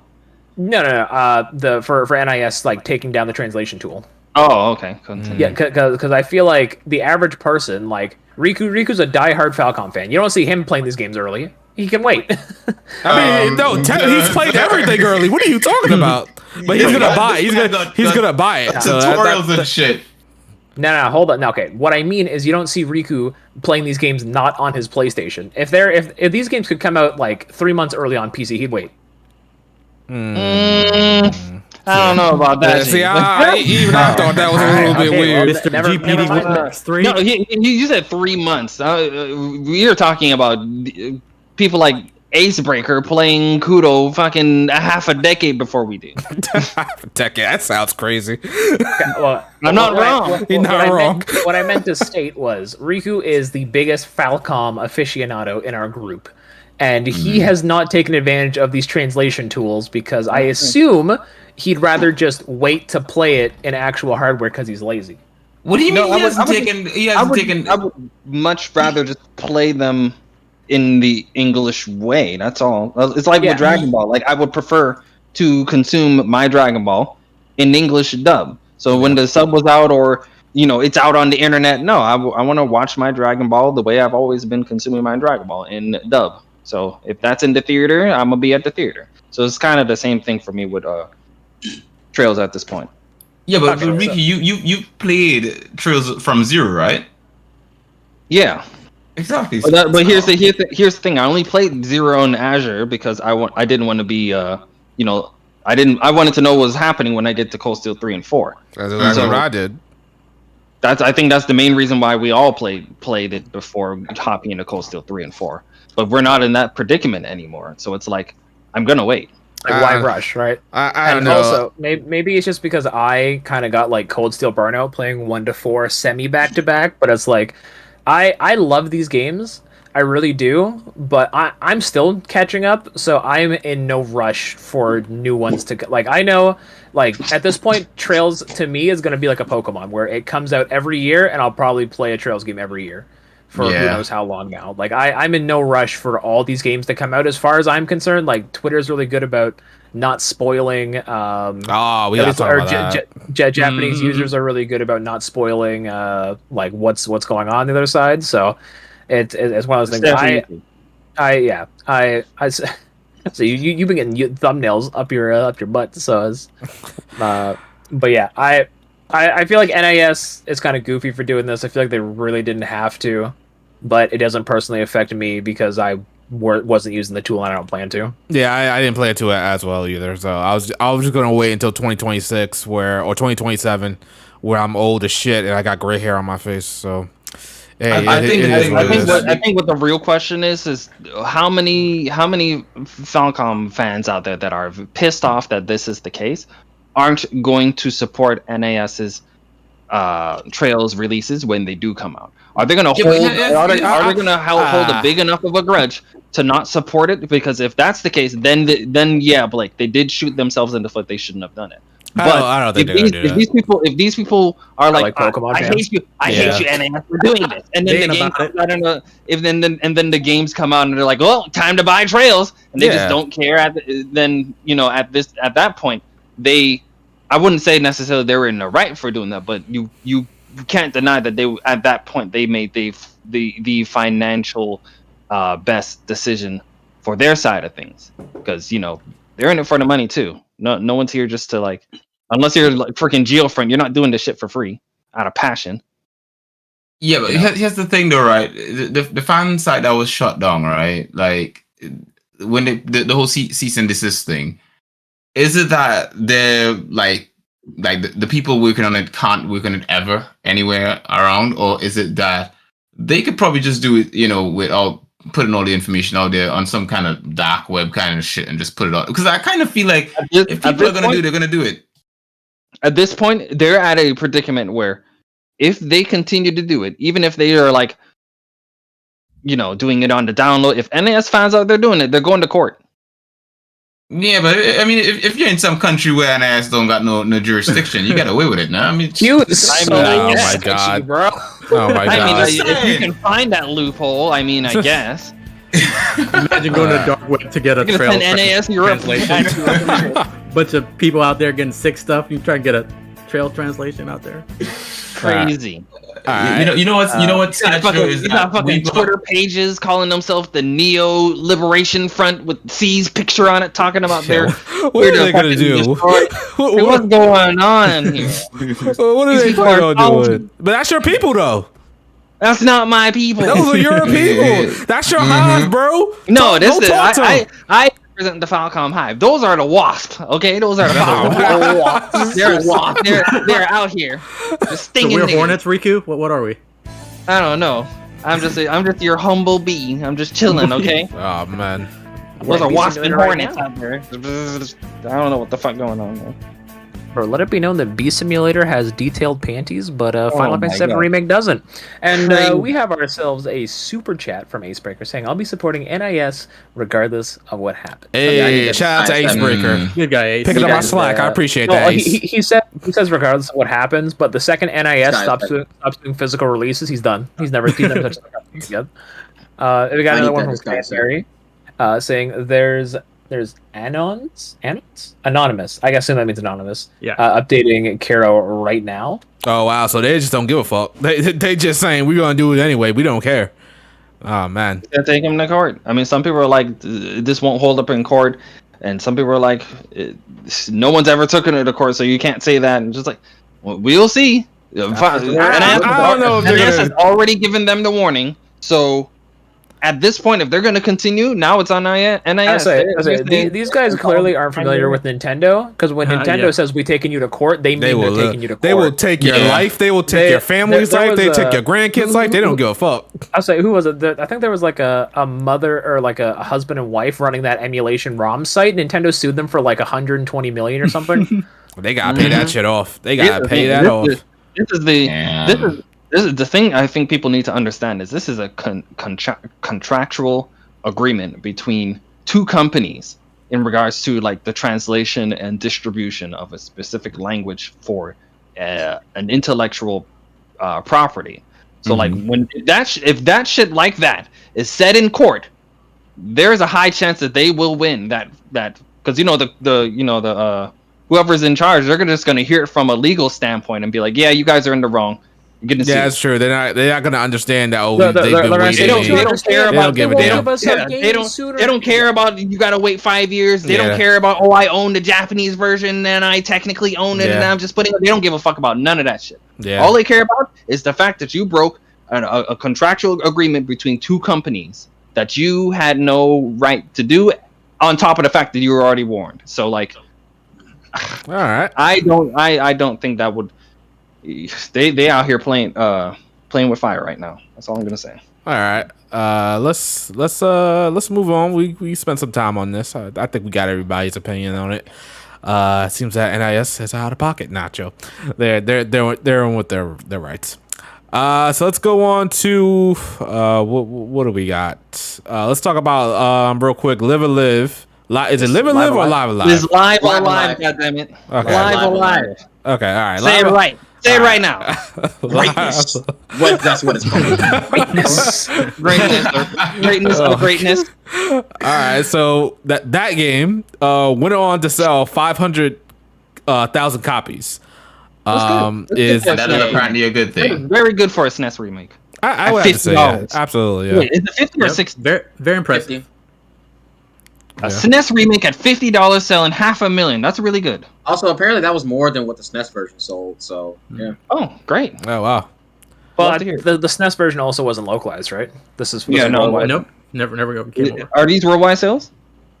Mm-hmm. I'd imagine these aren't just Japanese sales. I'd imagine this is worldwide, but I guess we don't really know. Okay. We should be seeing more of this if this is how this is sold, right? Oh, they already said they're gonna make more HD2D games. What I need next is Final Fantasy 4. Final Fantasy 4. Oh, Final Fantasy 6. That's interesting. We need Final Fantasy 6. Especially after Final Fantasy 4 has gotten like multiple definitely needs to be made. I feel like Final Fantasy IV has been the most remade Final Fantasy at this point. You want another one? More than the first game? I need another one. Yeah. I need another one. Yeah, 4 got a DS, Just like, got a PSP. Yeah, and then it got the PC version that all the Game Boy version. The Game Boy version. Either like, that, Final Fantasy IV has been remade the most. either that, or give me HD 2D Xenogears. There you go. Oh yeah, you could do that too. That would be great. That is up to Square.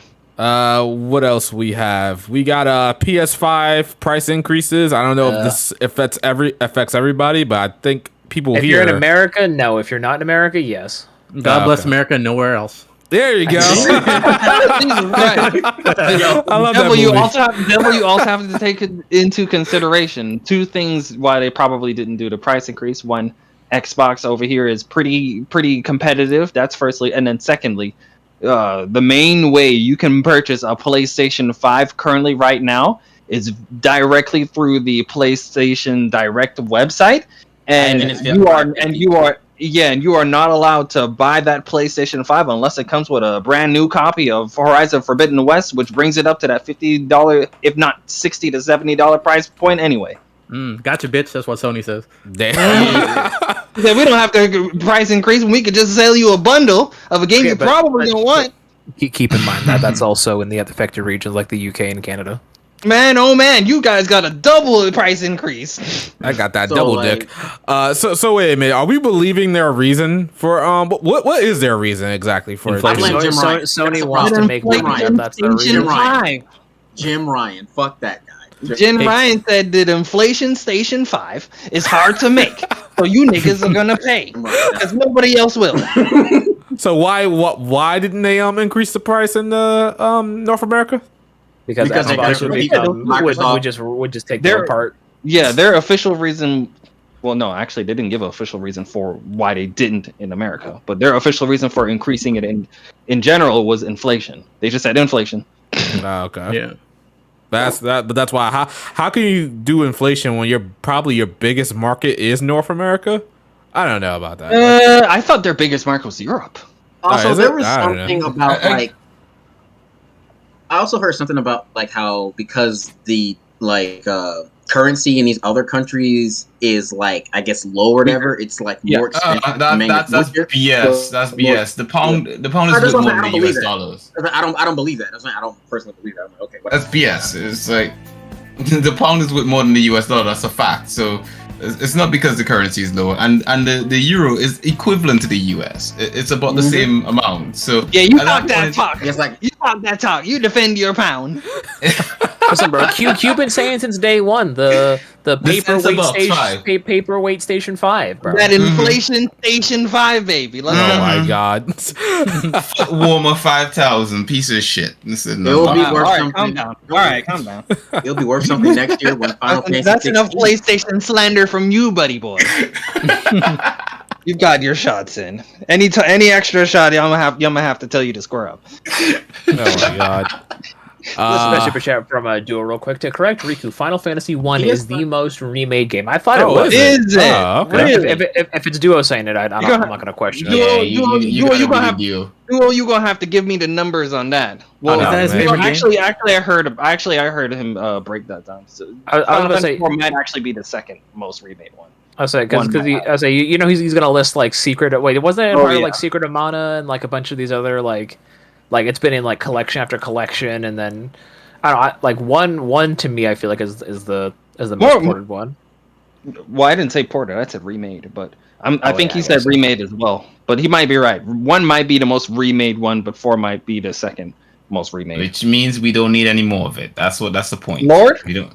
I would love. Here's the thing. I would love one more remake of Final Fantasy IV, but here's the thing. I would want it to be, have the graphics of what a modern Final Fantasy looks like. No. So you mean Final Fantasy IV remake? No. All they need to do is just port it. That's all you need. You just need another port. No, I need to see Cecil in next gen graphics. Okay. Jesus Christ. I'm with you. Is it because he's pretty? So you want Strangers of Paradise graphics? Strangers of Paradise. I was gonna say like Final Fantasy 16 or like 15 through 16, somewhere around there. Like just like how Final Fantasy 7 remake looks. I want a Final Fantasy 4 equivalent, not action action, but like turn-based. Like, why can't I get What is the forgotten Final Fantasy? What is the one that has not got a proper remake in a while? And we all know it's 6. It's 6. What bloody 2? Yeah, we need 6. Trash. We need It's 6. 6. It was right. It is 6. Gets ported all the time. It is 6. No, there's a difference between remake and port, though, Blake. Even though the remake for PC is technically a remake. The most forgotten Final Fantasy is 2. Because It is 6. Ain't nobody talking about 2. No. 2 technically is the most. There you go. forgotten, Let's talk but- about it. The most forgotten. 2 is the most forgotten, but I mean, to be fair, there's a reason for that. Oh no, I Hold get it. I understand. Hold I'm on, just hold saying. on. We got some more super chats over here on deck. We got one from Jam Call X saying Treasure of Runda 2.5 remake when? Let's go. I would like That's that. an old one. I've That's heard good all things right. about that. A was super a good chat one. from Aish Drakon is saying, I know someone who uses their PS5 as a foot warmer. It does get pretty warm. Jesus. And that It is does me. get What pretty the warm. disrespect to the PS5? That person is me. Lastly, PlayStation 5 slander. our next super chat from Nemo Propaganda saying, best podcast on earth. Let's get it. Ooh, that's unrelated, but I'll take it. Ooh, thank you for that. Really appreciate that. We the best JRPG podcast around. I know we got competition out there, but we the best out here, and we're not here consistently. But hey, when we here, it's special. And We you guys here, we appreciate- queer. Let's go. All right, and guys, appreciate you guys coming in to watch. If you could just hit that like button, we got quite a few of you in Almost here. to 100 likes. When Appreciate that's 100 that. likes, Devil May Pie will reveal Pokemon Scarlet. No, man, no. All right. It is a JRPG, Devil. I don't play Pokemon. No, it's a JRPG though. You're a JRPG guy. Definitely It's the is. rules. I don't make We'll the talk rules. after the podcast. Don't force them to play anything you don't want to play.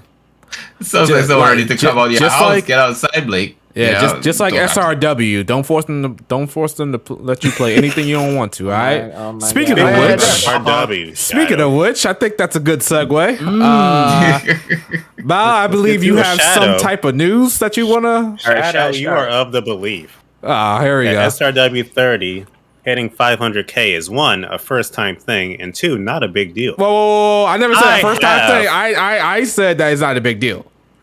But okay, go ahead. So, think he I means the have game the is not a big sales deal. numbers for most of the series right here on hand. Oh, Yes, my sir. goodness. He's got a PowerPoint. You said this 30 hitting 500K was the first time in like 15 years or something. One, false. Two, Wow. you said it wasn't a big deal because a series as big should be able to do that constantly. Mhm. It has, and I have the receipts for it. So, here you go. Oh, Let's go. Jesus.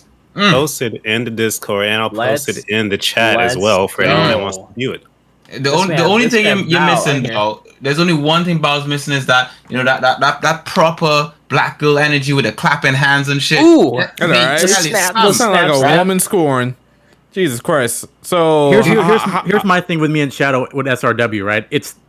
It's not as relevant as Bao and friends think it is. All right, everyone in the chat, type 1 if you played SRW 30 or SRW game. 2 How if do you go, decide who? relevancy, though? Huh?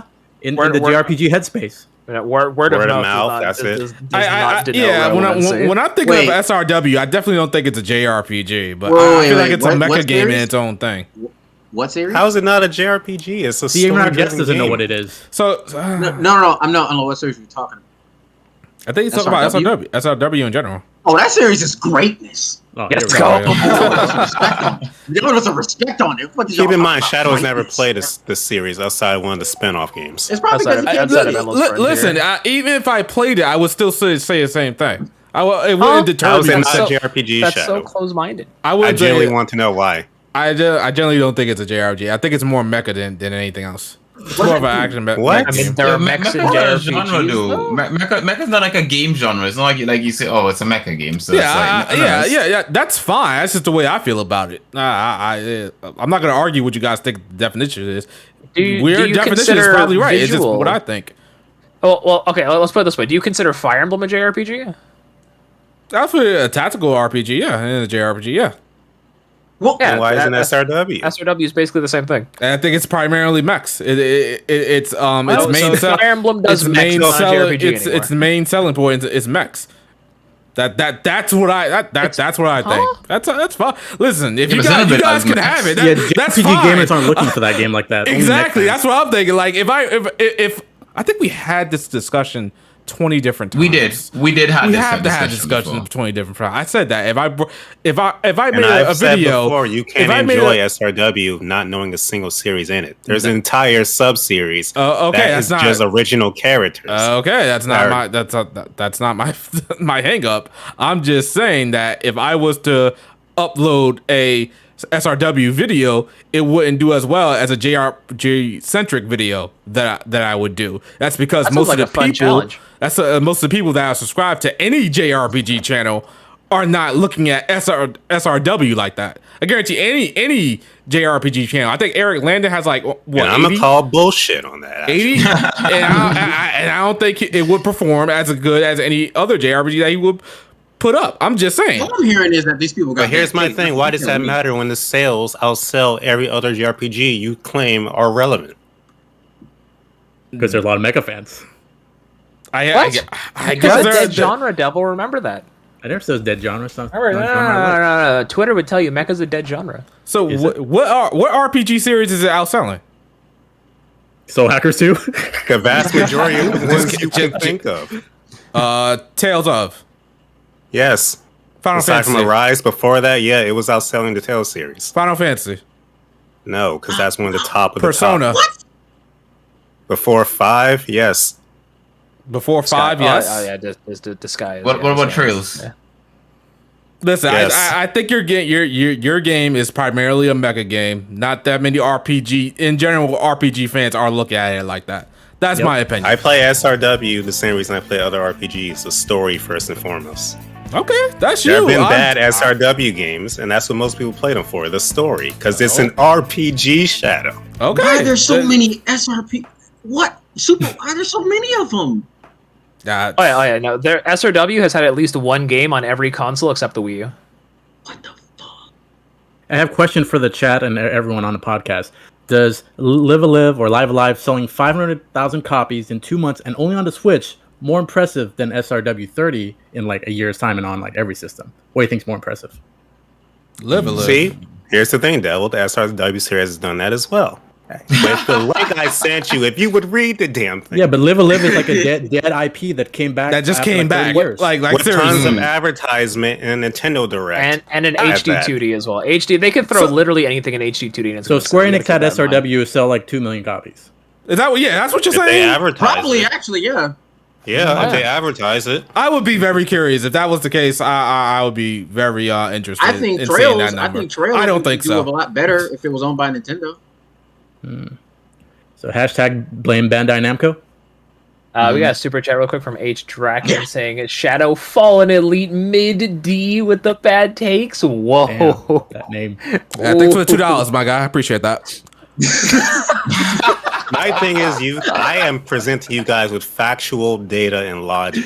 You guys are just putting your opinions out there to try and combat that. I was like, you gotta look at this. We're saying that not a lot of people actually look for the series. We're not questioning the series is good or not.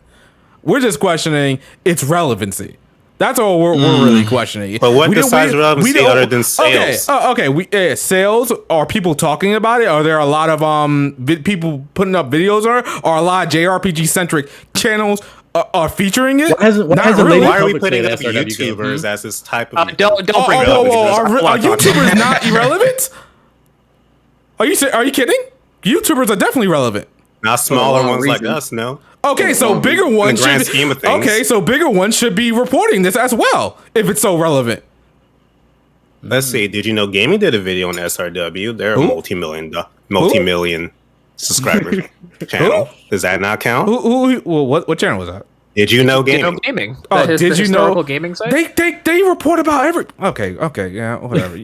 They report about every single. Angry Joe has done videos on SRW. Show me. Seriously. Definitely show me that. I've never seen that. Show me that. Show me that one. That's an interesting one. And how old is that video? SRW. I need to see this. Because I have never seen that. I think you reaching on that one. That's a huge reach. No. But okay. I'm searching this. That's why like 2008. He did. 3 There's years an ago. Angry Joe mecha cosplay. I'm a die. 3 years ago, he did a 4 second. What is it like? 45-second video. Yeah, 45-second video. Okay, that's not an Angry Joe video. That's D1 talking about the Angry Joe video. Oh, Jesus. Also, keep in mind as well, me and Bao have to imagine that if we were anybody else talking about this game, you guys would actually give it the time of day. But because it's us talking about it, I would tell the same person, whoever it is, I would say the same thing I'm saying to whoever. Really? Me being a fan has nothing to do with my argument here. I'm stating straight facts. Sales numbers. No, I think you being a fan does have something to do with the argument because you care more. You know, if you didn't care, you wouldn't even be having this argument. You'd be like, well, you know what? I don't even care if you're competing. I think that was just being objective here by pulling facts instead of stating his own opinion. I'm not even talking about. I'm saying that if this series was so relevant, a lot more YouTubers would be all over it. I'm saying there's not that many people over it, and I'm not saying it's bad. I'm not saying it's bad. So nobody should care about what you think, right, Bob? Because you just run a YouTube channel for no goddamn reason. That makes okay. Whatever. This is what I'll say about. I never heard of this series, so I started hanging out with like people like you and Blake, and you guys are so passionate about it, so it makes me more interested. So that speaks more to like the very passionate fan base. So I mean, I admire that, but I don't know. It's just not as big, like. I guess sales-wise because of like because mecha is a very popular anime genre, so I think there's a lot of mecha fans around the world. Keep in mind as well that this series has also been Japan exclusive, and if you want it, you have to import it. So these sales are basically that also makes it why it's not that popular, not really popular around everywhere else besides Japan. Because it's been so kept in Japan for so long. Is there a reason why it's been kept in Japan as well? Like you have to consider like licensing issues and stuff like that. It's licensing issues. They got a whole bunch of IPs that they have, and they can't bring everything all. It's kind of like something like what was that DS Jump game that didn't come over to the States, right? No. Mm-hmm. Yeah, Japan only because of the licensing at that time. Licensing got Jump Force. Stupid. Oh yeah, no, it sucks because you can have like one person in Japan can own like Sunrise owns licensing for all these different shows, and then in the West like 70 different people own them across the board. You know what would make it easier? You know, if these companies, right? These companies like in the Japanese sort of like Bandai Namco, whatever have you, just basically did the transition to English, right? Just released it in Japan, but with English translation as well as Japanese. They did that. Yeah. They released them in English, Asian countries. And you can just import them in English that way. Yeah, and then that's perfect. Yeah. Yeah, and those sales have exceeded expectations because there's a demand for SRW in the West, which the creator. I'm saying if there was a demand for SRW like that back in the day, I would have gotten my Endless Frontier 2 in English.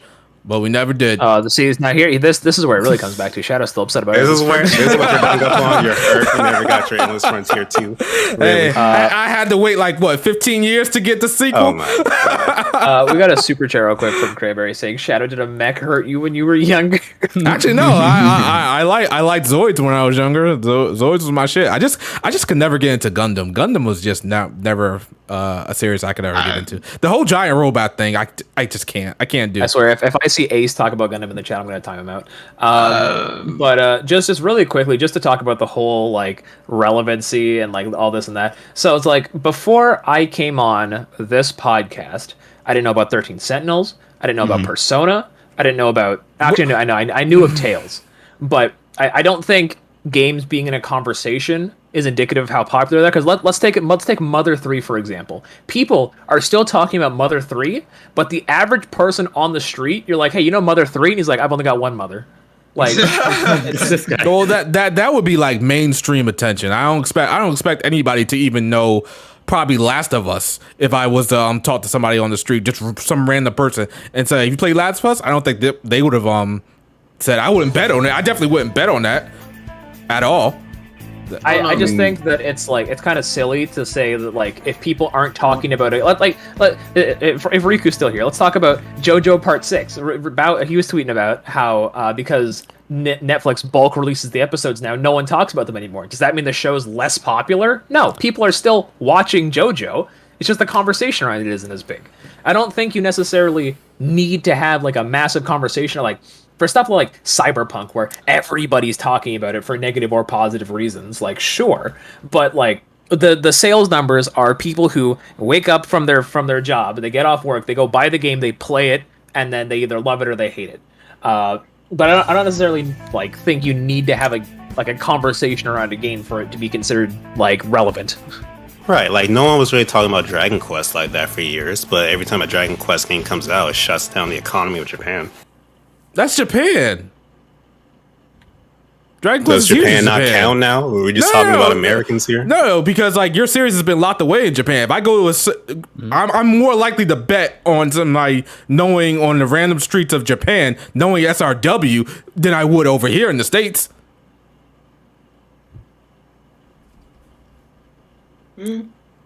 Anyway, you got super chats. Hold on, wait. I had there was something in my head and it completely slipped. Wait, it's coming back. SRW, motherfucker. Got super chats to read, Blake. Yeah, all right. Yeah, read super chats while you remember it comes back. H-Drac on with the 2-hour super chat saying, "Bow, come back when we get SRW 30 skins in Fortnite, bro." Yeah, okay. You know what? I go dummy, bro. If SRW gets skins, it gets Fortnite gets in Fortnite. It will be relevant. I'll probably admit that I was half wrong.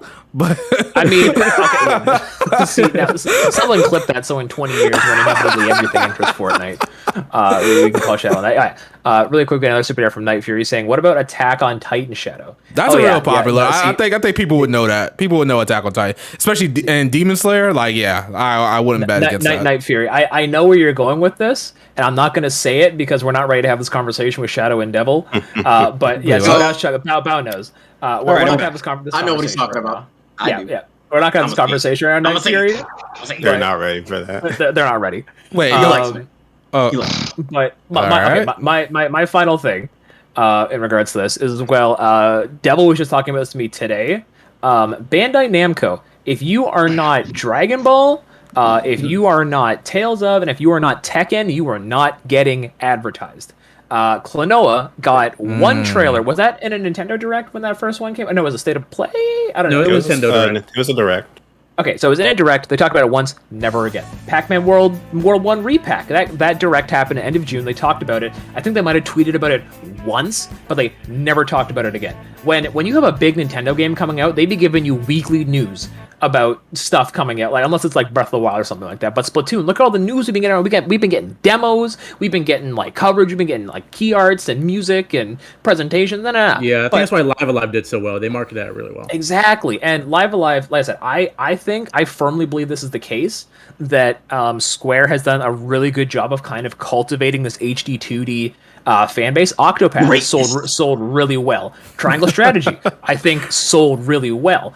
So me personally, when I saw Live Alive, I didn't pick it up because I knew what Live Alive was. I picked it up because I was like, this JRPG is HD 2D, and I really want to get into these HD 2D games, and I still haven't because Octopath did not hook me, and Triangle came out at a bad time for me.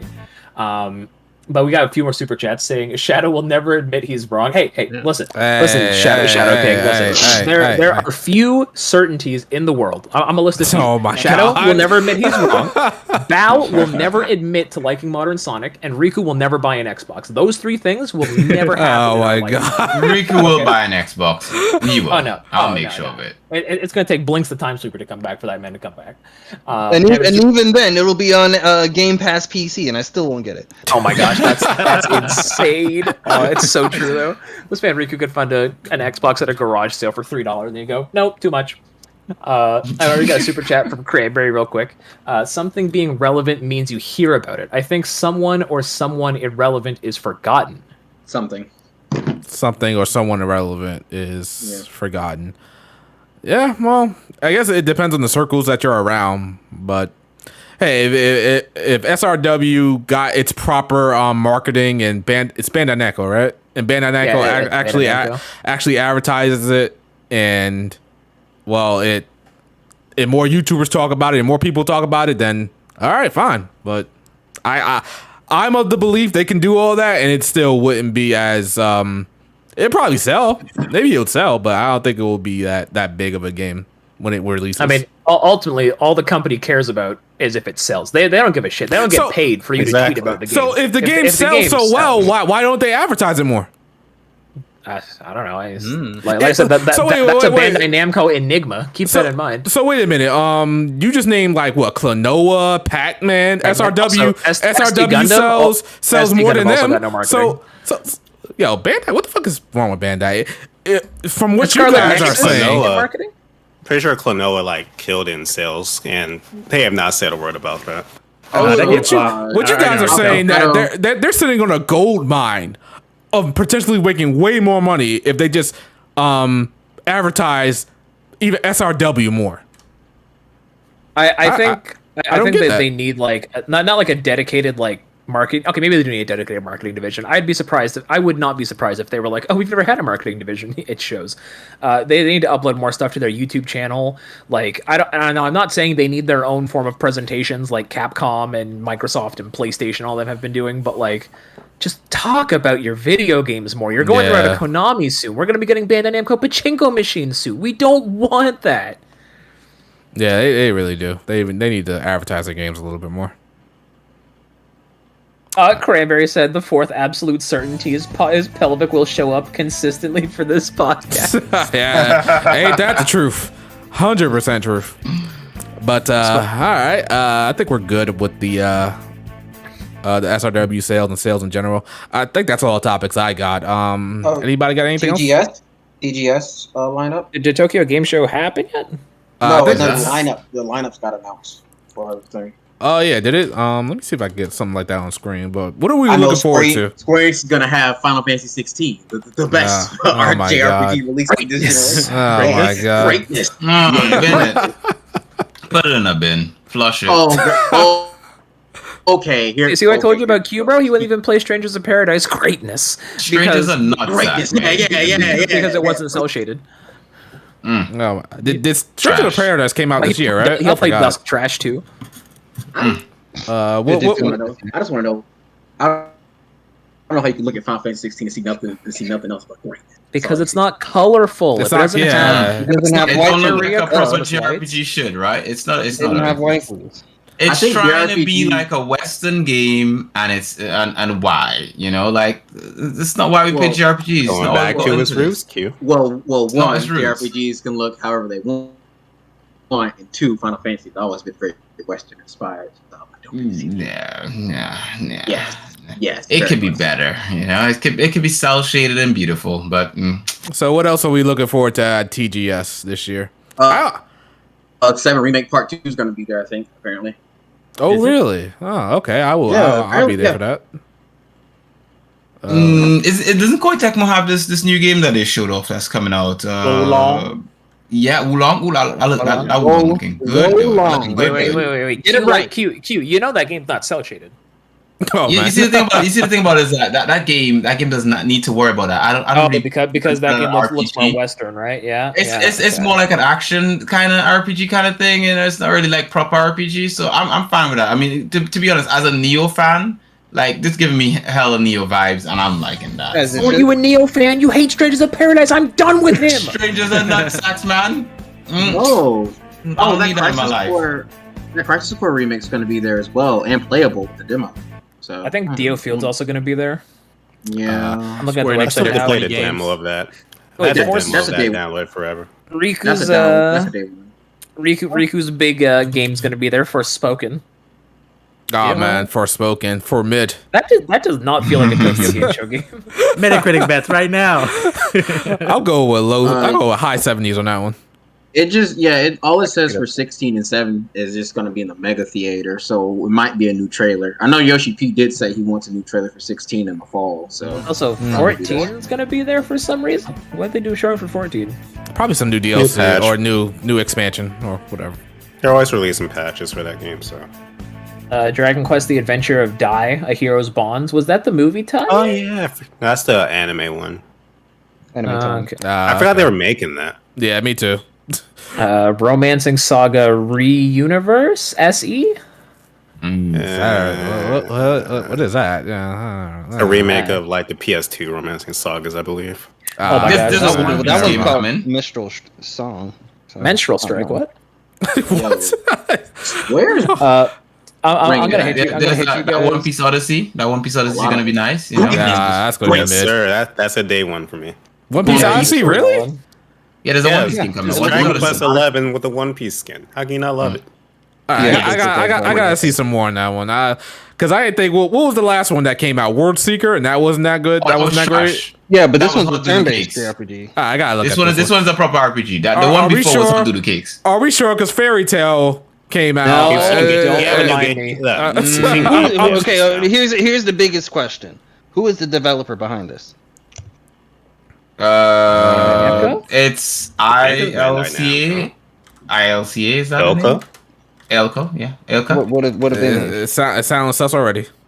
Let me see. Who's making this game again? Odyssey. Odyssey. They made Odyssey. Oh god, Lord. Let's see. No, I was ILCA. Ilka, they made Brilliant Diamond Shining Pearl. They didn't make That's game. Pack it up. This game gonna be trash. Keep in mind though, for BDSP, everything Ilka did, Game Freak corrected because Game Freak wanted it to be like that. So Elko is so, but they did do they made some gotcha game. They made Dragon Quest 11. They helped with that. Yeah, did they? Code Vein. Okay. Right. Voice of Cards. I gotta see some gameplay. We got gameplay of that of it. Yes. Yeah, we do. Yeah, we can toss that over your way. I gotta look at that. Yeah, I think if you look at it, you'll be like, yeah, this looks pretty good. Let me toss you some gameplay, man. Let me hook you up. Q's playing the game right now. He's ahead of schedule. We got some super chats, Blake. Konami's announcing some. There you go, right there, Shadow. That's it there, right there. All right, we got some super chats real quick. One got one from H Draken saying, "Feel bad for dissing God. Take my money, Shadow." Oh my God! Like, I'll take that $5. Appreciate that, man. Thank you very much. Night Fury super chat. Do not accept your apology. Gronder. Yes, sir. Straight to Blake's bank account. Cranberry saying, "Stop playing with the true JRPG God chat." Oh, man, yeah. There we go. Go. Real quick, I want to bring to everybody's attention something that you guys probably didn't know because I didn't know until I played it. So y'all know Power Wash Simulator? Yeah. The launch I think in July. That's a Square Enix game. Oh, cool. And they have Power Wash Sim at Tokyo Game Show. That's cool. Wow. Power Wash 2? Me and Trip also playing it on co-op through Game Pass. Love Game Pass, and it was actually a really relaxing, like therapeutic game almost, just like pressure washing. It's really relaxing. You know what, right? The front of my house needs power washing at the moment, Blake. Q, you supply me with the chemicals and a power washer, bro. Fly me out there, feed me some chicken, and I'm there. I'm not flying you out. My neighbor's got a power washer. I'll just borrow it from him, right? The power washer. How do we get here to power washing? Anyway, this mid they talking about on Game Pass. This is not selling me the service. Okay. Really quick though, one JRPG that I am actually thinking it's going to be day one for me. It comes out at a very hectic time. Harvestella, that like town sim JRPG game by Square. No. Wait, Q, it's got waifus. What? I looked at it and I was just not feeling the gameplay. I find there's only one game that does farming and RPG and like just farming. I know. Story of Seasons. That's it. I don't want to be adventuring and farming at the same time. This game to me, as soon as I saw it, the first thing I said was, "This looks like Atelier, but fun." Damn. Sean, by the way, you saw this trailer. This was One Piece gameplay before. Yeah, I was watching it a little bit. It does look okay, but it's giving me. What game did you just post, Blake? Toss the damn thing up on the screen so the people can see it, man. Oh my God. Hold on. Anyway. I'll do the cover for it. I did look at the One Piece trailer. It's giving me fairy tale vibes. I don't have much faith in this. Like, I love One Piece, don't get me wrong. Continue, Blake. But I just want to shout out that super chat real quick. Stop playing with the true JRPG God channel. Just, I appreciate that, Cranberry. Appreciate that. I don't get no respect around here. Man, that's all I'm saying. Shadow, you know, Kron was, when he said that, he was talking about pelvic. Because if you scroll up, if he said goddess, maybe I would have got it. But like he said God, so that's me. So I mean, pelvic could be non-binary. We don't know. Oh my God! What? No, we're not getting into that. We're not getting into that. No, we're not getting into that. Anyway, any last TGS predictions that we They got don't coming out here. have front mission. I wonder what happened to the remake. Oh yeah, Bro, yeah, that game got announced a year ago. Also, Konami's announcing something new at GTS. Do we still believe in Konami? I mean, y'all Wrinkle machine. We do not. They've lost us. See, they do make eFootball, and that's really good, right, Q? Oh man. See, the thing is that, Jesus Christ. That's debatable. You know, we got conversations to have about that off stream. Yeah, right? It's not JRPG related. Yeah, thank you. The problem with front mission game inspection, the reason why we haven't seen it is because Square heard Shadow talking about how mecha games are irrelevant, and front mission is absolutely there, so they just went ahead and canceled it right then and there. Say it ain't so. So because Shadow can't beat the game, it has to go away. Hey, Shadow, I like this guy. Keep him around. I don't know about that. Because I can't beat the game. I don't know about that. I haven't ran into a game I couldn't beat. Another super chat from Cranberry saying, You don't Shadow, have to read that. the JRPG. God. There we go. $20. Yes. Big boy, $20. Appreciate that, Cranberry. Listen, you recognize greatness when you see it. So I don't know about anybody else around here, but I appreciate that. You know? I never want to hear you complain about having to buy a game again when your chat's basically buying all your games for the next 3 months. What are you talking about? $100 or something? So No, you're complaining about not getting fucking Zero no Kiseki. Oh, he's getting Zero no Kiseki. Hey yo, outros. When you get me fucking hundreds and hundreds of dollars in super chats every time we do this goddamn podcast. Listen, I don't know what you guys are talking about. You guys are being very hostile right now, and I'm feeling very threatened. Need to go to HR and talk about this. Go to HR. Wait, aren't you HR of your own channel? Exactly. So yeah. Just jumping, guys. No. Here's the thing, right? You see, right now in the UK, people are talking about not paying their bills and stuff with all these high energy rates and stuff like that. People talking about striking and stuff. We could just strike a podcast. You could just say, hey, you know what? We ain't turning up until he picks up until he shows that pre-order. Until that pre-order is we see a receipt or something. We're like, well, we ain't showing up for another episode, and that's it. Support the official release. You sound like DBZ Abridged. All right, guys. I think that's a podcast. We got to wrap it up. Appreciate everybody for coming out. Well over 100 people in here. We got a good watch to likes yet, though. We could hit 100 likes, guys. Get to 100 likes. Devil May Pies, Pokemon Scarlet review. Oh man! Let me take my like away. I freaking Shadow did that last week when someone said he'd do the choke me daddy. Not. All right, let's get started with these outros. Q. It was wonderful as per usual. We didn't talk about enough waifus today, and I do apologize for that. You know, we should have stuck to the topics at hand about them waifus, and I blame myself for that. But with that being said, you know, it was your husband of dreams. We are here for that beautiful sort of, you know, goodness that is, you know, HBMP podcast. If you guys want to catch me, make sure to pop over on Mondays and Thursdays to check my stream out. You know, Simply Binge on Twitch. Come hang out with your boy, where we be playing quality RPGs. Right now we're playing a waifu RPG with Chinese RPG characters. I would be playing that other game that Riku wanted me to play, but you know. But he's a fucking fraud. Oh, you only want to turn up on Friday, mate. I stream on Mondays and Thursdays. I can't be changing my days for you. Come on, man. Maybe you should. I'm Falcon's finest, goddammit. Well, you know what? Thanks for everyone showing up. You guys are wonderful. This was fun, and Shadow will be getting that copy of Trails from Zero. So we'll make sure of it. See. Go ahead, Blake. It has been that time, everybody.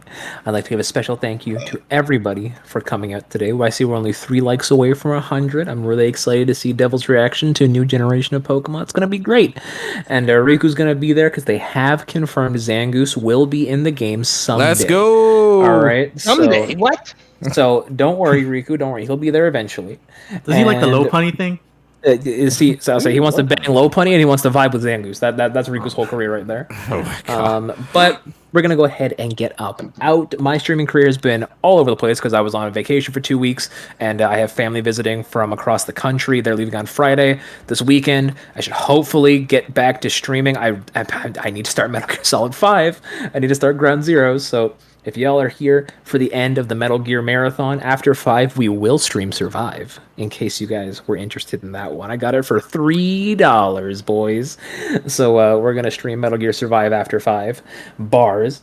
And yeah, aside from that, everybody have yourselves a good day. After this, I want each and every one of you guys to drink some water and take a shit. Not in that order.